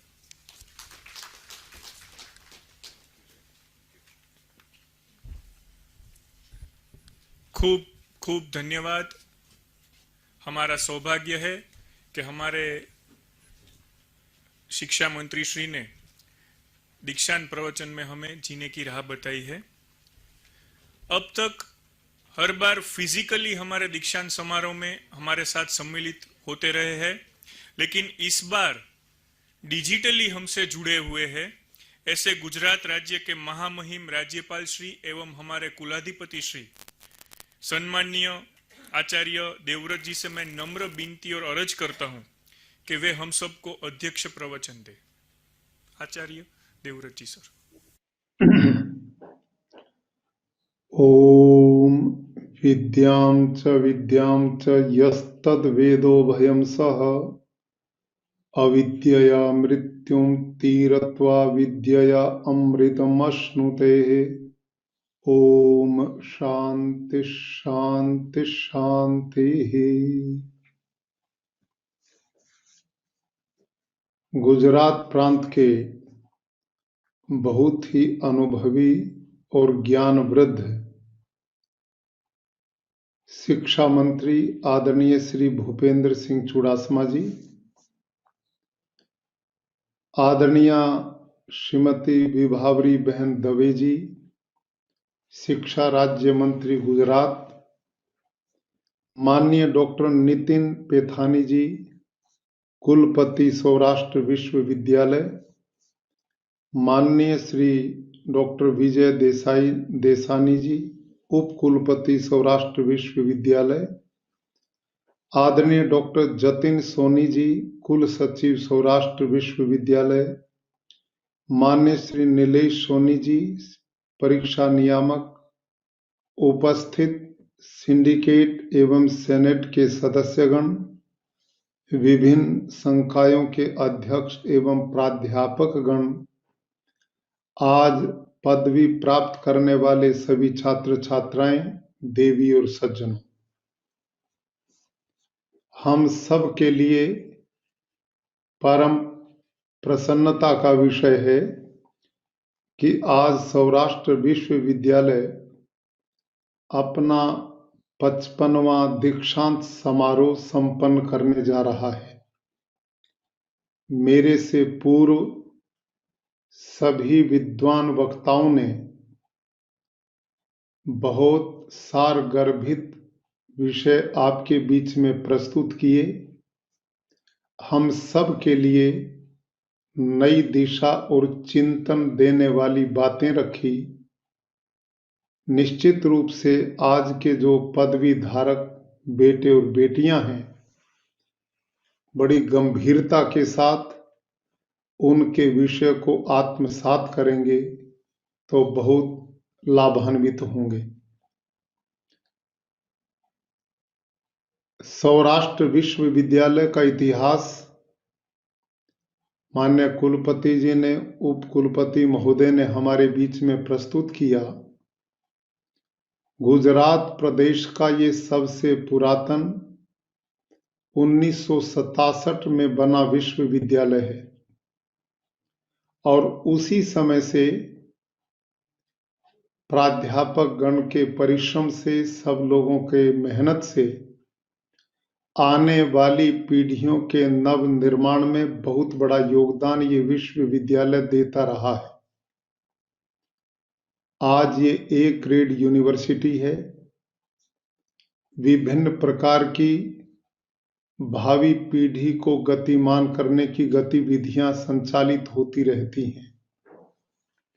लगभग 1 वर्ष होने जा रहा है कोरोना काल, जिसमें हमारी शिक्षा पद्धति बहुत बाधित हुई है, लेकिन इस विश्वविद्यालय ने ऑनलाइन छात्रों के साथ जुड़कर ऐसे विकट काल में भी अपने कर्तव्य का भली प्रकार निर्वहन किया और छात्र समाज को शिक्षा जगत में आगे बढ़ाने का निरंतर प्रयास होता रहा। इसके लिए आप बधाई के पात्र हैं। यह विश्वविद्यालय हर क्षेत्र में कीर्तिमान स्थापित कर रहा है, करता रहे, ऐसी हम सब की आपके प्रति शुभकामनाएं हैं। अभी मेरे से पूर्व माननीय शिक्षा मंत्री महोदय ने बहुत गंभीरता के साथ अपने विषय का प्रस्तुतिकरण करते हुए विद्यार्थियों को मार्गदर्शन करते हुए कहा है कि आज का युग साइंस टेक्नोलॉजी का युग है। दुनिया में बहुत तेजी से परिवर्तन हो रहा है। इसमें जो पिछड़ जाते हैं, पीछे रह जाते हैं, जो अपने को संभाल लेते हैं तो वो आगे बढ़ जाते हैं। हम सबका और अपने देश का परम सौभाग्य है कि गुजरात की इस पवित्र धरती ने इस समय भारत देश को प्रधानमंत्री के रूप में जो नेतृत्व प्रदान किया है, उनका चिंतन, उनकी सोच, उनका व्यक्तित्व इतना विशाल है कि वो भारत को बुलंदियों पर ले जाना चाहते हैं और हर क्षेत्र में आगे बढ़ाना चाहते हैं। अब उस मिशन के लिए हमें युवा पीढ़ी की आवश्यकता है। ऐसे युवाओं की आवश्यकता है जो आधुनिक शिक्षा के साथ साथ भारतीय जीवन दर्शन की जानकारी रखते हुए आध्यात्मवाद और भौतिकवाद का सम्मिश्रण करते हुए माननीय प्रधानमंत्री जी जो दिशा और दशा देश की बदलना चाहते हैं, उसमें हम सहयोगी बन पाए। रात और दिन हर समय देश, राष्ट्र, विश्व में उन पुरातन बुलंदियों को कैसे छू सकता है और साइंस टेक्नोलॉजी के क्षेत्र में दुनिया का नेतृत्व कैसे दे सकता है, ऐसा चिंतन माननीय प्रधानमंत्री जी का रहता है। आप युवा हैं, आज आप सब ने पदवियां प्राप्त की हैं। जीवन का 15-16 वर्ष का कार्यकाल आपने शिक्षा जगत में व्यतीत किया है, नॉलेज प्राप्त करने में किया है। अपने अपने क्षेत्र में आप निष्णात हुए हैं और आज आपका विश्वविद्यालय आपको कर्म कार्य क्षेत्र में भेजने के लिए इस दीक्षांत समारोह का आयोजन कर रहा है। प्रिय छात्र एवं छात्राओं, हम जिस देश के लोग हैं, प्राचीन काल से हम शिक्षा के उपासक रहे हैं, ज्ञान के उपासक रहे हैं, प्रकाश के उपासक रहे हैं। हमारी वैदिक परंपराएं, वेद, शास्त्र, दर्शन हमें शिक्षा के माध्यम से उस ज्ञान से परिपूर्ण करते आए हैं जो मानव देह प्राप्त करके अति आवश्यक है। इस देश ने विश्व में आध्यात्मिक और भौतिकवाद के समन्वय के लोगों को तैयार किया। दोनों की आवश्यकता है। आज थोड़ा सा हमने अपने पीछे के इतिहास की ओर जाना पड़ेगा। आज हमारे शिक्षण संस्थान भौतिक शिक्षा जगत में बड़ी तेजी से उन्नति कर रहे हैं, इसमें कोई शक नहीं है। सारी दुनिया में बहुत उच्च स्तर के डॉक्टर हैं तो भारत ने दिए हैं, साइंटिस्ट हैं तो अब भारत के कम नहीं हैं, इंजीनियरिंग के लोग, शिक्षा जगत के लोग, भारत का कृषक, भारत का श्रमिक, किसी भी क्षेत्र में हमारे यहां प्रतिभाओं की कमी नहीं है। लेकिन इस तेजी से बढ़ते हुए विकास के साथ साथ भारत का जो आध्यात्मिक चिंतन था वो दुनिया में कहीं है नहीं, और उसके बिना जीवन की पूर्णता आ नहीं सकती। जो हम पढ़ें वो जीवन का अंग बने, जो हम सोचें वो मेरे आपके जीवन में हो। ऐसा समाज स्थायी होता है, टिकाऊ होता है, उसमें सुख भी होता है, शांति भी होती है, संतोष भी होता है और विकास भी होता है। हमने वर्तमान साइंस टेक्नोलॉजी के साथ अपने आध्यात्मिक चिंतन, वो चिंतन क्या था कि हमारे जीवन में अहिंसा हो, सत्य हो, अस्तेय हो, ब्रह्मचर्य हो, अपरिग्रह हो, शौच हो, संतोष हो। ये वो तत्व थे जीवन दर्शन के जो व्यक्ति की आत्मा का विकास करते हैं, मन को शांति देते हैं और प्राणी मात्र को सुख देकर आगे बढ़ाने का मार्ग प्रशस्त करते हैं। हमारा चिंतन विकास सबका हो, मेरा नहीं सबका हो। हमारा चिंतन सर्वे भवन्तु सुखिनः सर्वे सन्तु निरामया सर्वे भद्राणि पश्यन्तु मां कश्चित् दुख भाग भवेत् का रहा है। हमने पूजा पाठ, भगवान का नाम लेते हुए भी प्रार्थना केवल मेरा ही भला हो ये कभी नहीं की। हमारी संस्कृति की सोच है कि सभी सुखी हों, सभी निरोग हों, सभी में आनंद हो, सभी में समृद्धि हो, सभी में विकास उन्नति हो। हम अपने तक सीमित नहीं, विश्व कल्याण के चिंतन के लोग रहे। और ये जो शिक्षा है, ये सही अर्थों में मानव के निर्माण की सबसे पहली प्रक्रिया है। प्राचीन भारत में गुरुकुल शिक्षा प्रणाली होती थी और उस काल में एक भी अनपढ़ व्यक्ति इस देश में नहीं मिलता था। पढ़ा लिखा था, और वो कैसा था, किस चिंतन का था? इस देश के राजा अपनी प्रजा के प्रति एक इतना विश्वास व्यक्त करके घोषणा कर देते थे कि मेरे राज्य में कैसे कैसे महान लोग हैं। आपको मैं एक छोटी सी उपनिषदों की घटना सुनाता हूं, ध्यान से सुनना। हमारी शिक्षा पद्धति किस प्रकार के लोगों के निर्माण की अपेक्षा करती थी, कैसा चिंतन उनका था?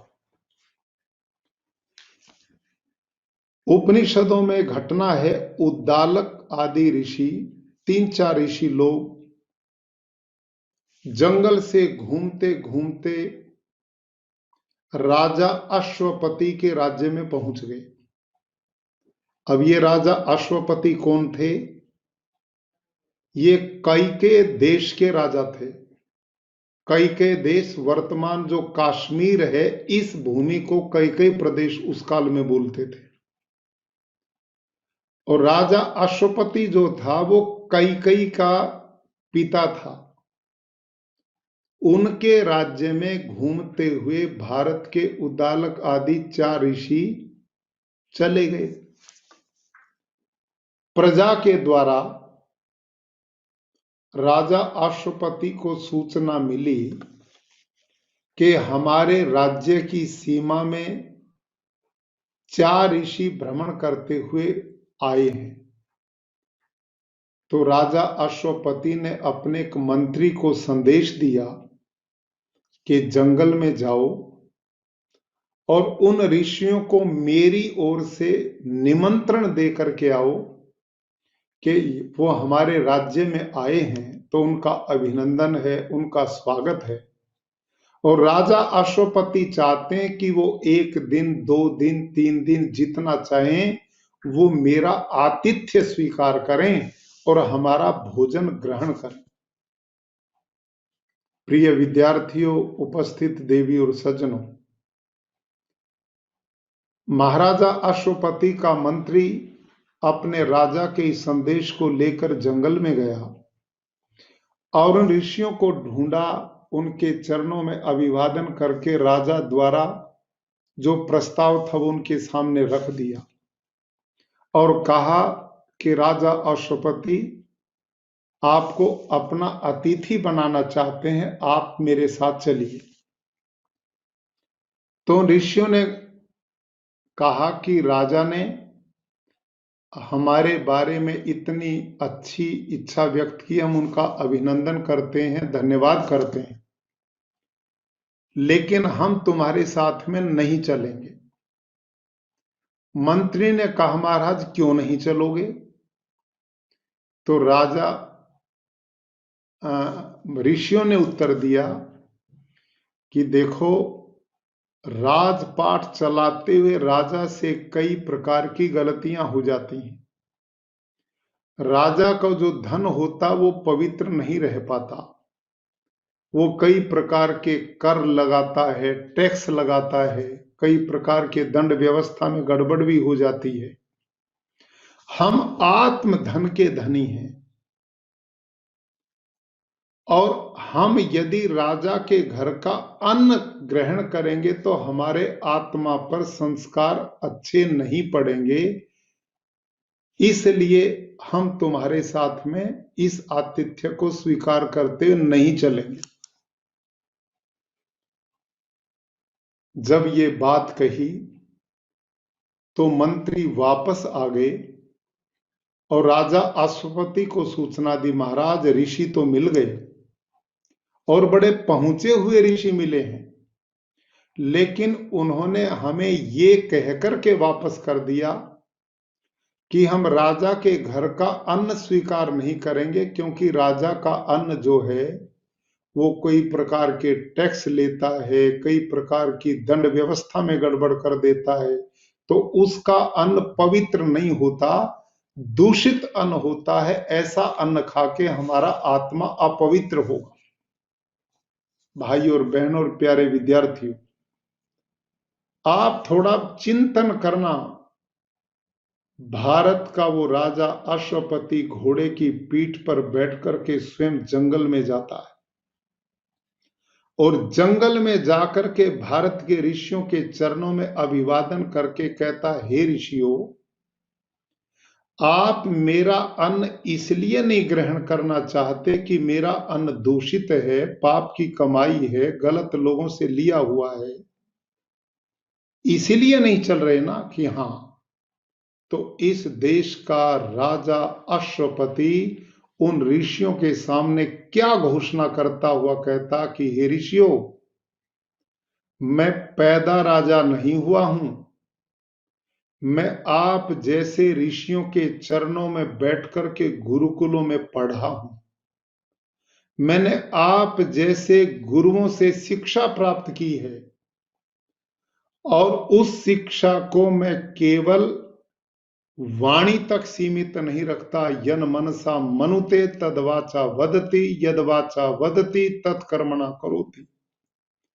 जो मेरे मन में है वो मेरी वाणी में है, जो मेरी वाणी में है वो मेरे कर्म में है। और मैंने इसी प्रकार से राज्य का संचालन किया है, और जिस राज्य का मैं संचालन करता हूं उसमें मेरी प्रजा कैसी है उनकी घोषणा मैं आपके बीच में करना चाहता हूं। इस देश का राजा अश्वपति अपने प्रजा की जिम्मेदारी लेता, ठेका लेता है और एक घोषणा करता है, न मेस्तेनो जनपदे न कदरियो न मध्यप नाना हिताग्निर्विद्वान न स्वैरी स्वैरिणी कुता। कि हे ऋषियों, जो शिक्षा मैंने तुमसे पाई है, जो शिक्षा मैंने भारतीय जीवन दर्शन से प्राप्त की है, जो शिक्षा मैंने भारत की वैदिक परंपरा से प्राप्त की है, जो शिक्षा मैंने भारत की गुरुकुल पद्धति से प्राप्त की है, उस शिक्षा के अनुसार मैं राज्य का संचालन करता हूं। और मेरे पूरे राज्य में आप घूम जाइए, मैं पूरी घोषणा पूर्वक कहता हूं, मेरे पूरे राज्य में आप घूमिए, न मेस्तोन जनपद, आपको मेरे राज्य में एक भी चोर व्यक्ति नहीं मिलेगा, रिश्वतखोर ब्लैक मार्केट करने वाला नहीं मिलेगा।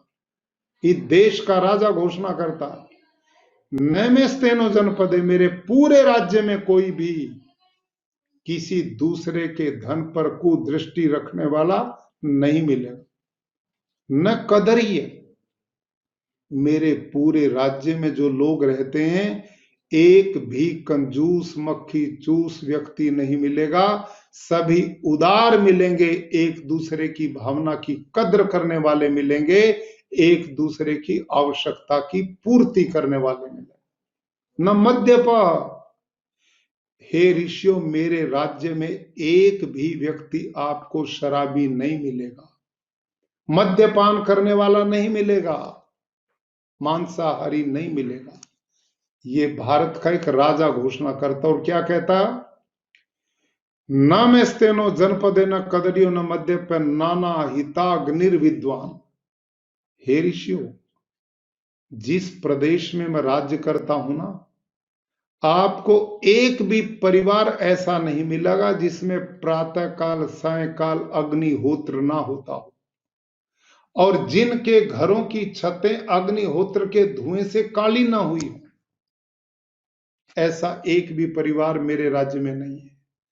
और अविद्वान, अब ध्यान करना, मेरे पूरे राज्य में एक भी अनपढ़ व्यक्ति, अशिक्षित व्यक्ति ढूंढे से भी आपको नहीं मिलेगा।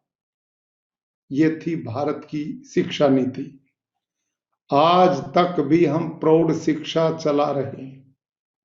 आज भी हम सारे विश्व और दुनिया को शिक्षित नहीं कर पाए इतनी साइंस टेक्नोलॉजी के बाद। लेकिन उस काल में इस देश का राजा कहता कि मेरे पूरे राज्य में ढूंढने से एक भी अविद्वान मूर्ख अनपढ़ व्यक्ति आपको नहीं मिलेगा। और आगे क्या कहते हैं, न स्वैरी स्वैरिणी कुतः, मेरे पूरे राज्य में आपको कोई दुराचारिणी महिला और दुराचारी पुरुष ढूंढे से भी नहीं मिलेगा। ऋषियों जी, मेरे राज्य में ऐसे लोग रहते हैं, ना कोई चोर है, ना कोई कंजूस है, ना कोई शराब मांसाहारी है, ना कोई अशिक्षित है, न कोई अधार्मिक है, न कोई दुराचारी है। तो मेरा अन्न पाप का अन्न कैसे हो सकता है और आप मेरे आतिथ्य को कैसे नकार सकते हैं? मैं इसीलिए आपके द्वार पर आया। प्यारे विद्यार्थी और उपस्थित बंधुओं, उस राजा के सामने ऋषि नतमस्तक हो गए, झुक गए। उन्होंने कहा कि हमें कल्पना नहीं थी कि जो कुछ सोचा जाता है वो मन में लाया जाता, और जो मन में लाया जाता वो कर्म में किया जाता। और उसी समय ऋषि राजा के साथ चल पड़े और उनके आतिथ्य को स्वीकार किया। मैं इस घटना के पीछे एक निवेदन यही करना चाहता हूं कि हमने आधुनिक शिक्षा के साथ साथ, साइंस टेक्नोलॉजी के साथ साथ, भौतिक विकास के साथ साथ इस आध्यात्मिक दर्शन को भी जीवन का अंग बनाना चाहिए। इसी से पूर्णता आती है। आज सब कुछ है, पहले ये साधन नहीं थे जो आज हैं। पहले हम मिट्टी का दिया जलाते थे, आज एक बटन दबाते हैं तो जगमगा उठता है। पहले बैलगाड़ी की सवारी से यात्रा तय करते थे, आज हवाई जहाज से यात्रा तय होती है। पहले हम नग्न वस्त्र रहते थे, आज हम मखमली कपड़े पहनते हैं।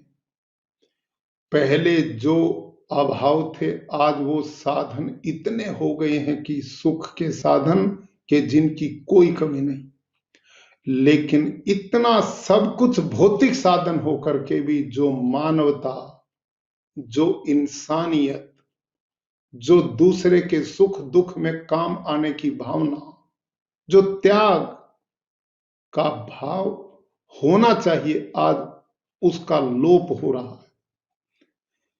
आज हम सब दृष्टि से संपन्न हैं, लेकिन इंसानियत की दृष्टि से कमजोर होते जा रहे हैं।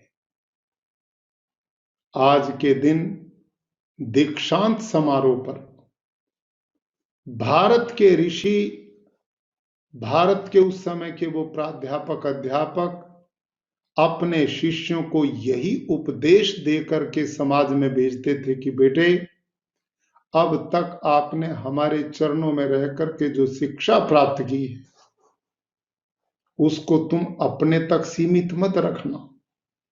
और लंबा उपदेश दे करके कहा करते थे, सत्यम व धर्मम च स्वाध्यान मा प्रमदय, स्वाध्याय प्रवचनाभ्याम न प्रमदितव्यम, मातृदेवो भव, पितृदेवो भव, आचार्य देवो भव, यन्यस्माकं सुचरितानि तानि त्वयोपास्यानि नो इतरानि। ये जीवन दर्शन था। और भारत के वो गुरु उन शिष्यों को डिग्री पदवी दे करके कहते थे, ये समाज तुमसे जो अपेक्षा करता है उसको समाज को देना है। और वो क्या करना, तुम इन पदवियों के साथ सत्य का आचरण कभी मत छोड़ना। सत्य टिकाऊ सिद्धांत है, सत्य पर दुनिया टिकी है। सच्चाई के रास्ते पर जीवन भर चलते रहना। धर्म के मार्ग को कभी मत छोड़ना। प्राणी मात्र के प्रति दया, करुणा, सहिष्णुता, प्रेम भाव बनाए रखना। सबके सुख दुख में काम आना, ये धर्म का अभिन्न अंग माना जाता था। और जो तुम पढ़ाई करते रहे हो, इसको छोड़ना मत, इसका अभ्यास करते रहना। कहते हैं विद्या और खेती दोनों को संभालना छोड़ दो तो दोनों आपसे दूर भाग जाएंगे, समाप्त हो जाएंगे।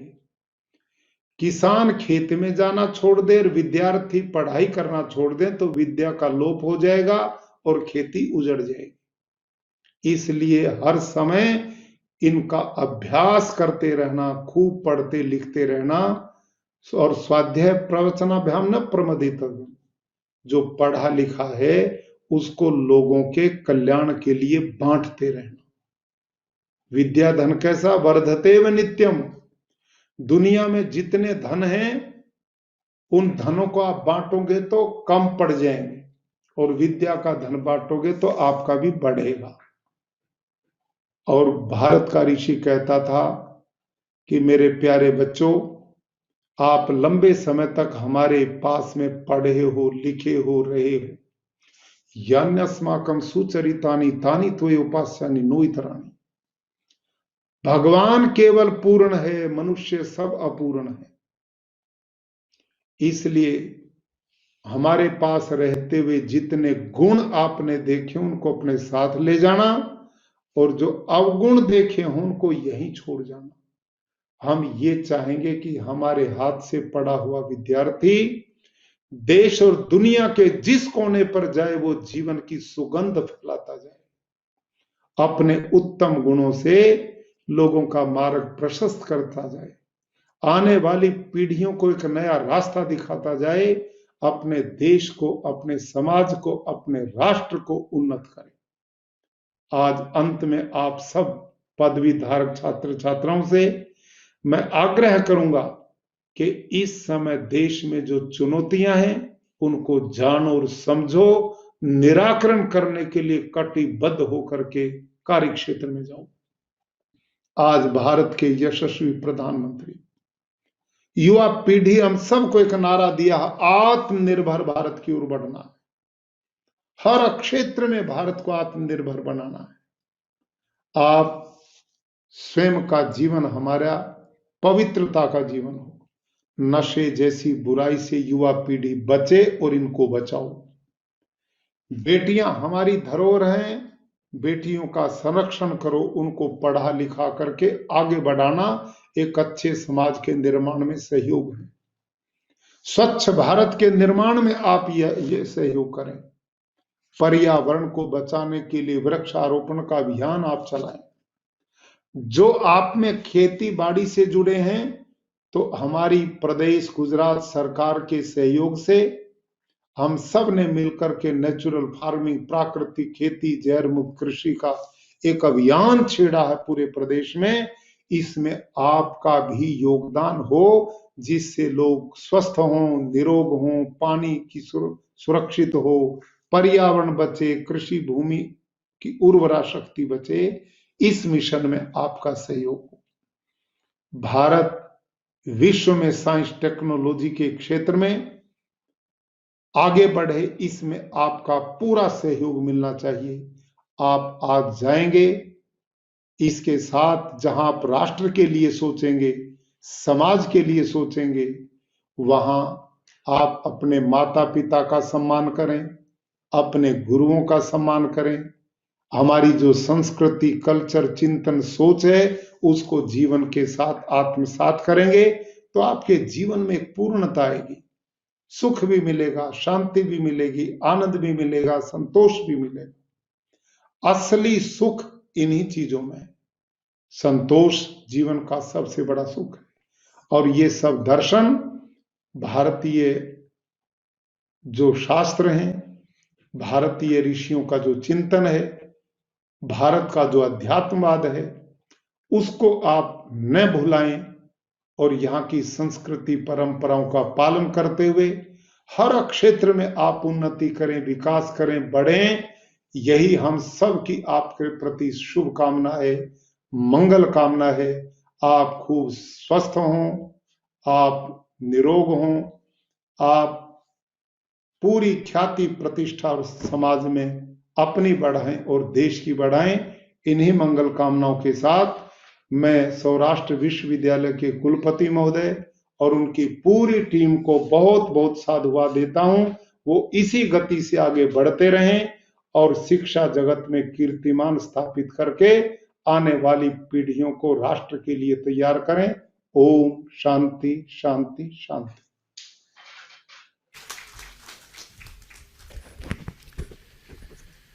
खूब खूब धन्यवाद महामहिम राज्यपाल श्री। उपस्थित सभी छात्रों को जिस घड़ी का बेसब्री से इंतजार था, उनके जीवन की वो सबसे बड़ी गौरव प्राप्त करने वाली क्षण आ चुकी है। जिनका भी नाम मैं यहाँ से लूंगा वो सब यहाँ से लेफ्ट साइड से आएंगे। स्टेज के ऊपर हमारे सम्मानीय शिक्षण मंत्री श्री के हाथ से अपना गोल्ड मेडल प्राप्त करेंगे और बाहर निकल जाएंगे, फिर वापस ऊपर चढ़ के अपने स्थान पर आएंगे। मैं आदरणीय शिक्षण मंत्री श्री भूपेंद्र सिंह जी चुड़ासमा से अनुरोध करता हूं कि वे सभी उपस्थित विद्यार्थियों को सुवर्ण चंद्र प्रदान करें और मंचस्थ सभी महानुभाव उनके साथ जुड़े। मकवाना लाल जी आर्ट्स फैकल्टी में उन्होंने 3 गोल्ड मेडल प्राप्त किए हैं। सम्मानीय शिक्षण मंत्री श्री उन्हें सम्मानित करेंगे। उसके बाद Phulbaria Swati Ben arts faculty में 1 गोल्ड मेडल प्राप्त किया है।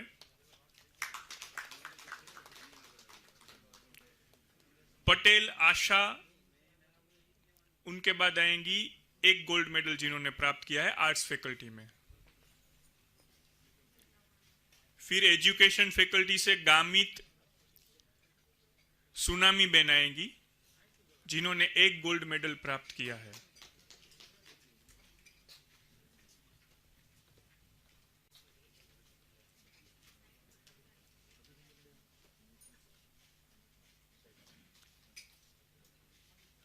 एजुकेशन फैकल्टी के बाद साइंस फैकल्टी से शेठ रिद्धि, जिन्होंने 1 गोल्ड मेडल प्राप्त किया है।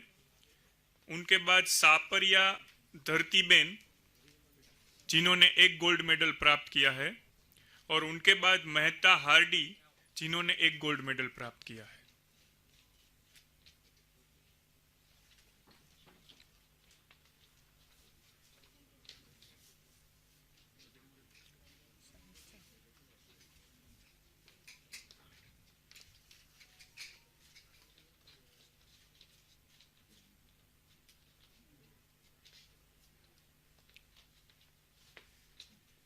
साइंस फैकल्टी के बाद लॉ फैकल्टी से सोढ़ा मधुरी और गोसाई नीरज गिरी आएंगे। सोढ़ा मधुरी ने 3 गोल्ड मेडल प्राप्त किए हैं लॉ फैकल्टी से, और गोसाई नीरज गिरी ने 2 गोल्ड मेडल प्राप्त किए हैं।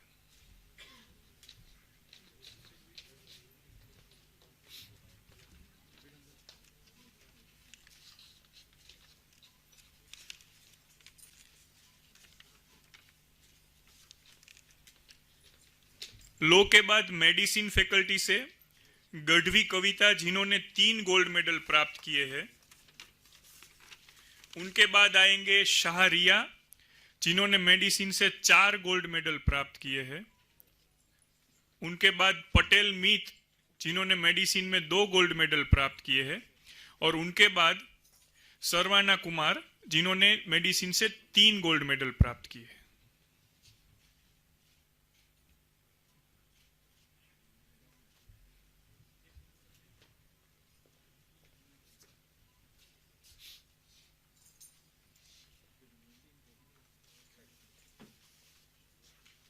ये सभी छात्रों के लिए उनके जीवन की महान क्षणों में से एक क्षण है।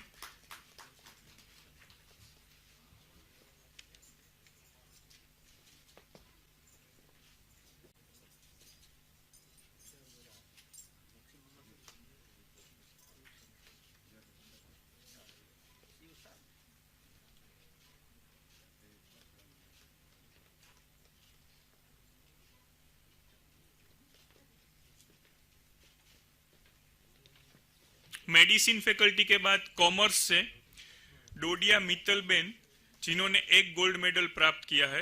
और उनके बाद आएंगी कटाकिया मित्तल, जिन्होंने 1 गोल्ड मेडल प्राप्त किया है।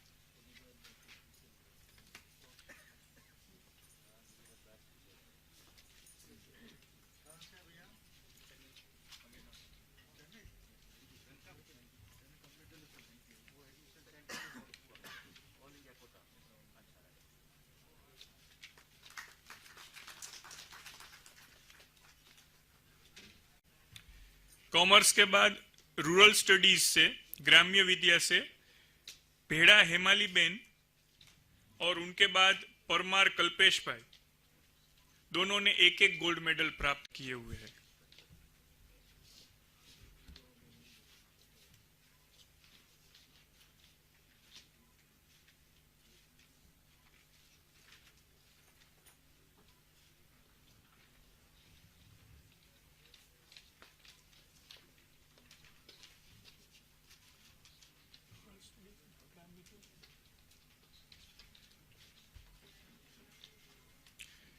ग्राम्य विद्या के बाद होम साइंस से पाडलिया राधिका बेन, जिन्होंने 2 गोल्ड मेडल प्राप्त किए हैं, और उनके बाद आएगी वसोया चांदनी, जिन्होंने 1 गोल्ड मेडल प्राप्त किया है।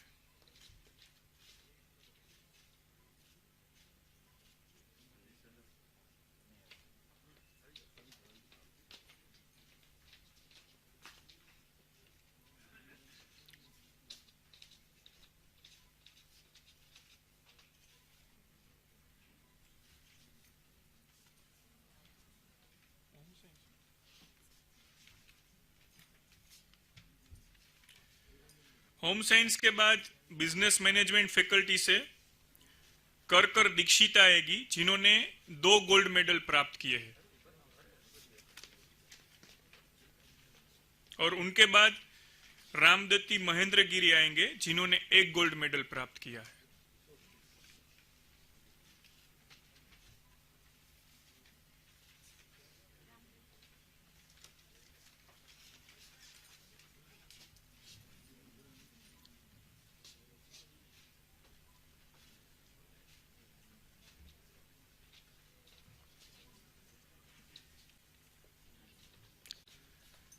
बिजनेस मैनेजमेंट के बाद फार्मेसी फैकल्टी से पटेल हार्डी आएंगी, जिन्होंने 1 गोल्ड मेडल प्राप्त किया है।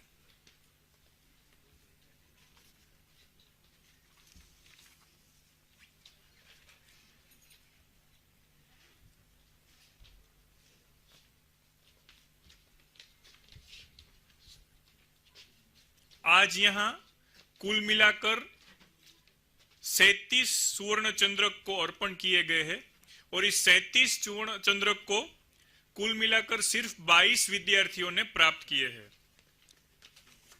सभी महानुभावों का धन्यवाद।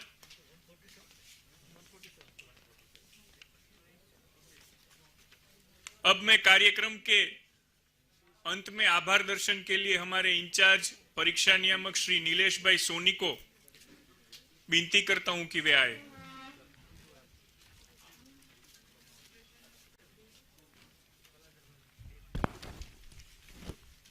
સૌરાષ્ટ્ર યુનિવર્સિટી સ્પંદિત ભૂમિ પરથી સર્વપ્રથમ વખત સંપન્ન થઈ રહેલ વર્ચ્યુઅલ ગરિમાપૂર્ણ દીક્ષાંત સમારોહમાં ઉપસ્થિત આદરણીય કુલાધિપતિ અને માનનીય રાજ્યપાલ શ્રી ગુજરાત રાજ્ય શ્રીમાન દેવવ્રત આચાર્ય સાહેબ, ગુજરાત સરકાર શ્રીના વરિષ્ઠ શિક્ષણ મંત્રી શ્રી આદરણીય ભૂપેન્દ્રસિંહ ચુડાસમા સાહેબ, નાયબ શિક્ષણ મંત્રી શ્રી આદરણીય વિભાવરીબેન દવે, સૌરાષ્ટ્ર યુનિવર્સિટીના કુલપતિ શ્રી નીતિનભાઈ પેથાણી સાહેબ, ઉપકુલપતિ શ્રી વિજયભાઈ દેસાણી સાહેબ, વિવિધ વિદ્યા શાખાના ડીનશ્રીઓ, સિન્ડિકેટ સદસ્યો, સેનેટ સદસ્યો, અધિકારીશ્રીઓ, તેજસ્વી વિદ્યાર્થીઓ તેમજ દીક્ષાંત સમારોહમાં વ્યવસ્થાપન ટીમના પ્રત્યેક વ્યક્તિઓ પ્રત્યે આભારની લાગણી વ્યક્ત કરું છું.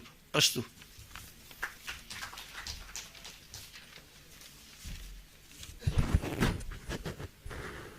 महामहिम राज्यपाल श्री एवं हमारे कुलाधिपति श्री, हमारा दीक्षांत समारोह यहीं पे समाप्त होता है। सभी उपस्थित महानुभावों को हृदय से धन्यवाद। सभी सुवर्ण चंद्रक प्राप्त करने वाले छात्रों को अभिनंदन। अब महामहिम राज्यपाल से अनुमति है कि वे इस समारोह को, दीक्षांत समारोह को अंत करने की अनुमति प्रदान करें।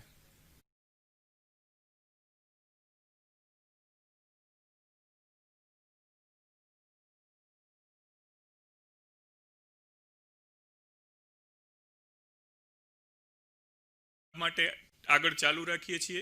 महामहिम राज्यपाल श्री हमारे बीच से विदाई ले रहे हैं, उनका खूब खूब धन्यवाद।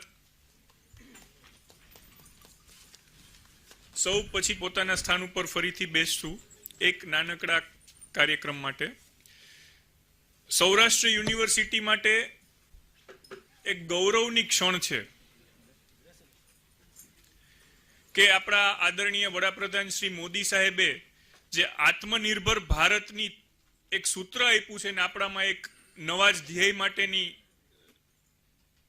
સૌ મહાનુભાવોને વિનંતી કે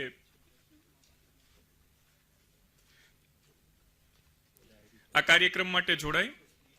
તો આદરણીય વડાપ્રધાન શ્રીનું જે આત્મનિર્ભર ભારતની થીમ છે એના ઉપર સૌરાષ્ટ્ર યુનિવર્સિટીના કુલપતિ શ્રીના દિશા નિર્દેશથી અને ઉપકુલપતિ શ્રીના સહયોગથી 2021ના વર્ષની ડાયરી તેમજ ડેસ્ક કેલેન્ડર તૈયાર કરવામાં આવેલ છે. આત્મનિર્ભર ભારત થીમ હેઠળ ભારતીય જ્ઞાન પરંપરાની ઝાંખી કરાવતા બંને પ્રકાશનોની ડિઝાઇન યુજીસી એચઆરડીસીના પ્રોફેસર ડાયરેક્ટર શ્રી કલાધરભાઈ આર્યએ તૈયાર કરી છે. આદરણીય શિક્ષણ મંત્રી શ્રી ભૂપેન્દ્રસિંહજી ચુડાસમા સાહેબને વિનંતી તેમજ મંચસ્થ મહાનુભાવોને વિનંતી કે તેઓ બંને પ્રકાશનોનું વિમોચન કરી ઉપકૃત કરે.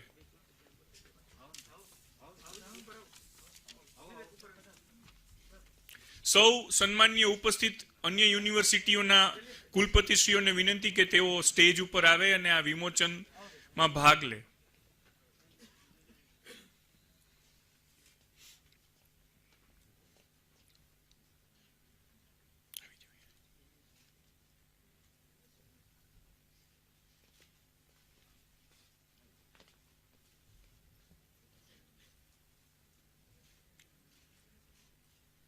આ એક ખૂબ જ સરાહનીય પ્રયાસ છે. સંપૂર્ણ ભારતની જે જ્ઞાન પરંપરા છે એની ઝાંખી આ બુકની અંદર કરાવવામાં આવી છે, આ કેલેન્ડરની અંદર કરાવવામાં આવી છે. એટલે એક કાબિલે તારીફ પ્રયાસને અભિનંદન આપીએ છીએ. ત્યારબાદ સૌરાષ્ટ્ર યુનિવર્સિટી વિસ્તારના અધ્યાપક મંડળનો રાજકોટનો ડિરેક્ટરી વિમોચન કાર્યક્રમ છે. તે પણ આદરણીય ચુડાસમા સાહેબના હસ્તે કરાવશું.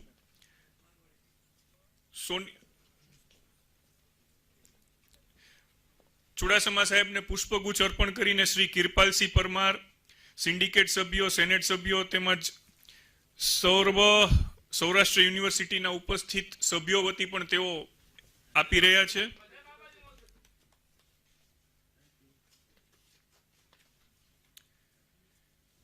કિરપાલસિંહ પરમાર, નારણભાઈ ડોડિયા,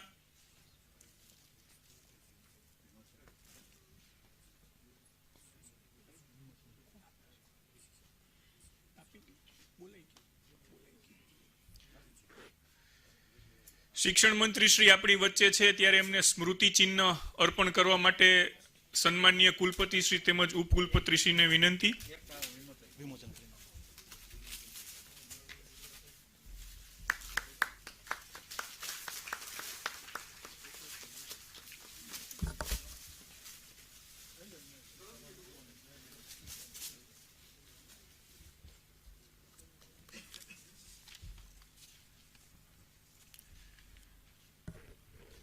સુનિલભાઈ બાબરિયા, કિરપાલસિંહ, નારણભાઈ, સૌનો ખૂબ ખૂબ આભાર.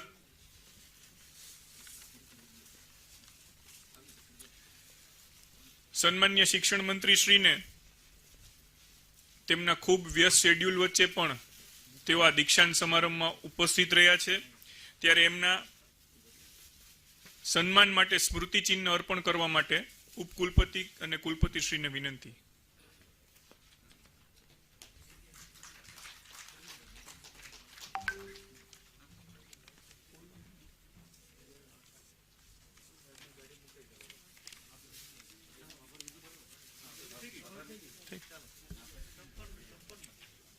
બીજું કોનું આવી જાઓ.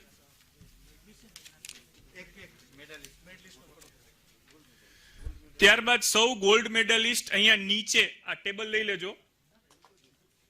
નીચે આ ટેબલ અહીંયાથી લઈ લેજો. સૌ ગોલ્ડ મેડલિસ્ટ અહીંયા નીચે આવી જાય એટલે એમની કાયમની સ્મૃતિ માટે સન્માનીય શિક્ષણ મંત્રી શ્રી સાથે તેમજ યુનિવર્સિટીના મહાનુભાવો સાથે તેમનો એક ફોટોગ્રાફ આવી જાય. તમે ઉભા જ રહી આ બંધ કરી દો તો માઈક.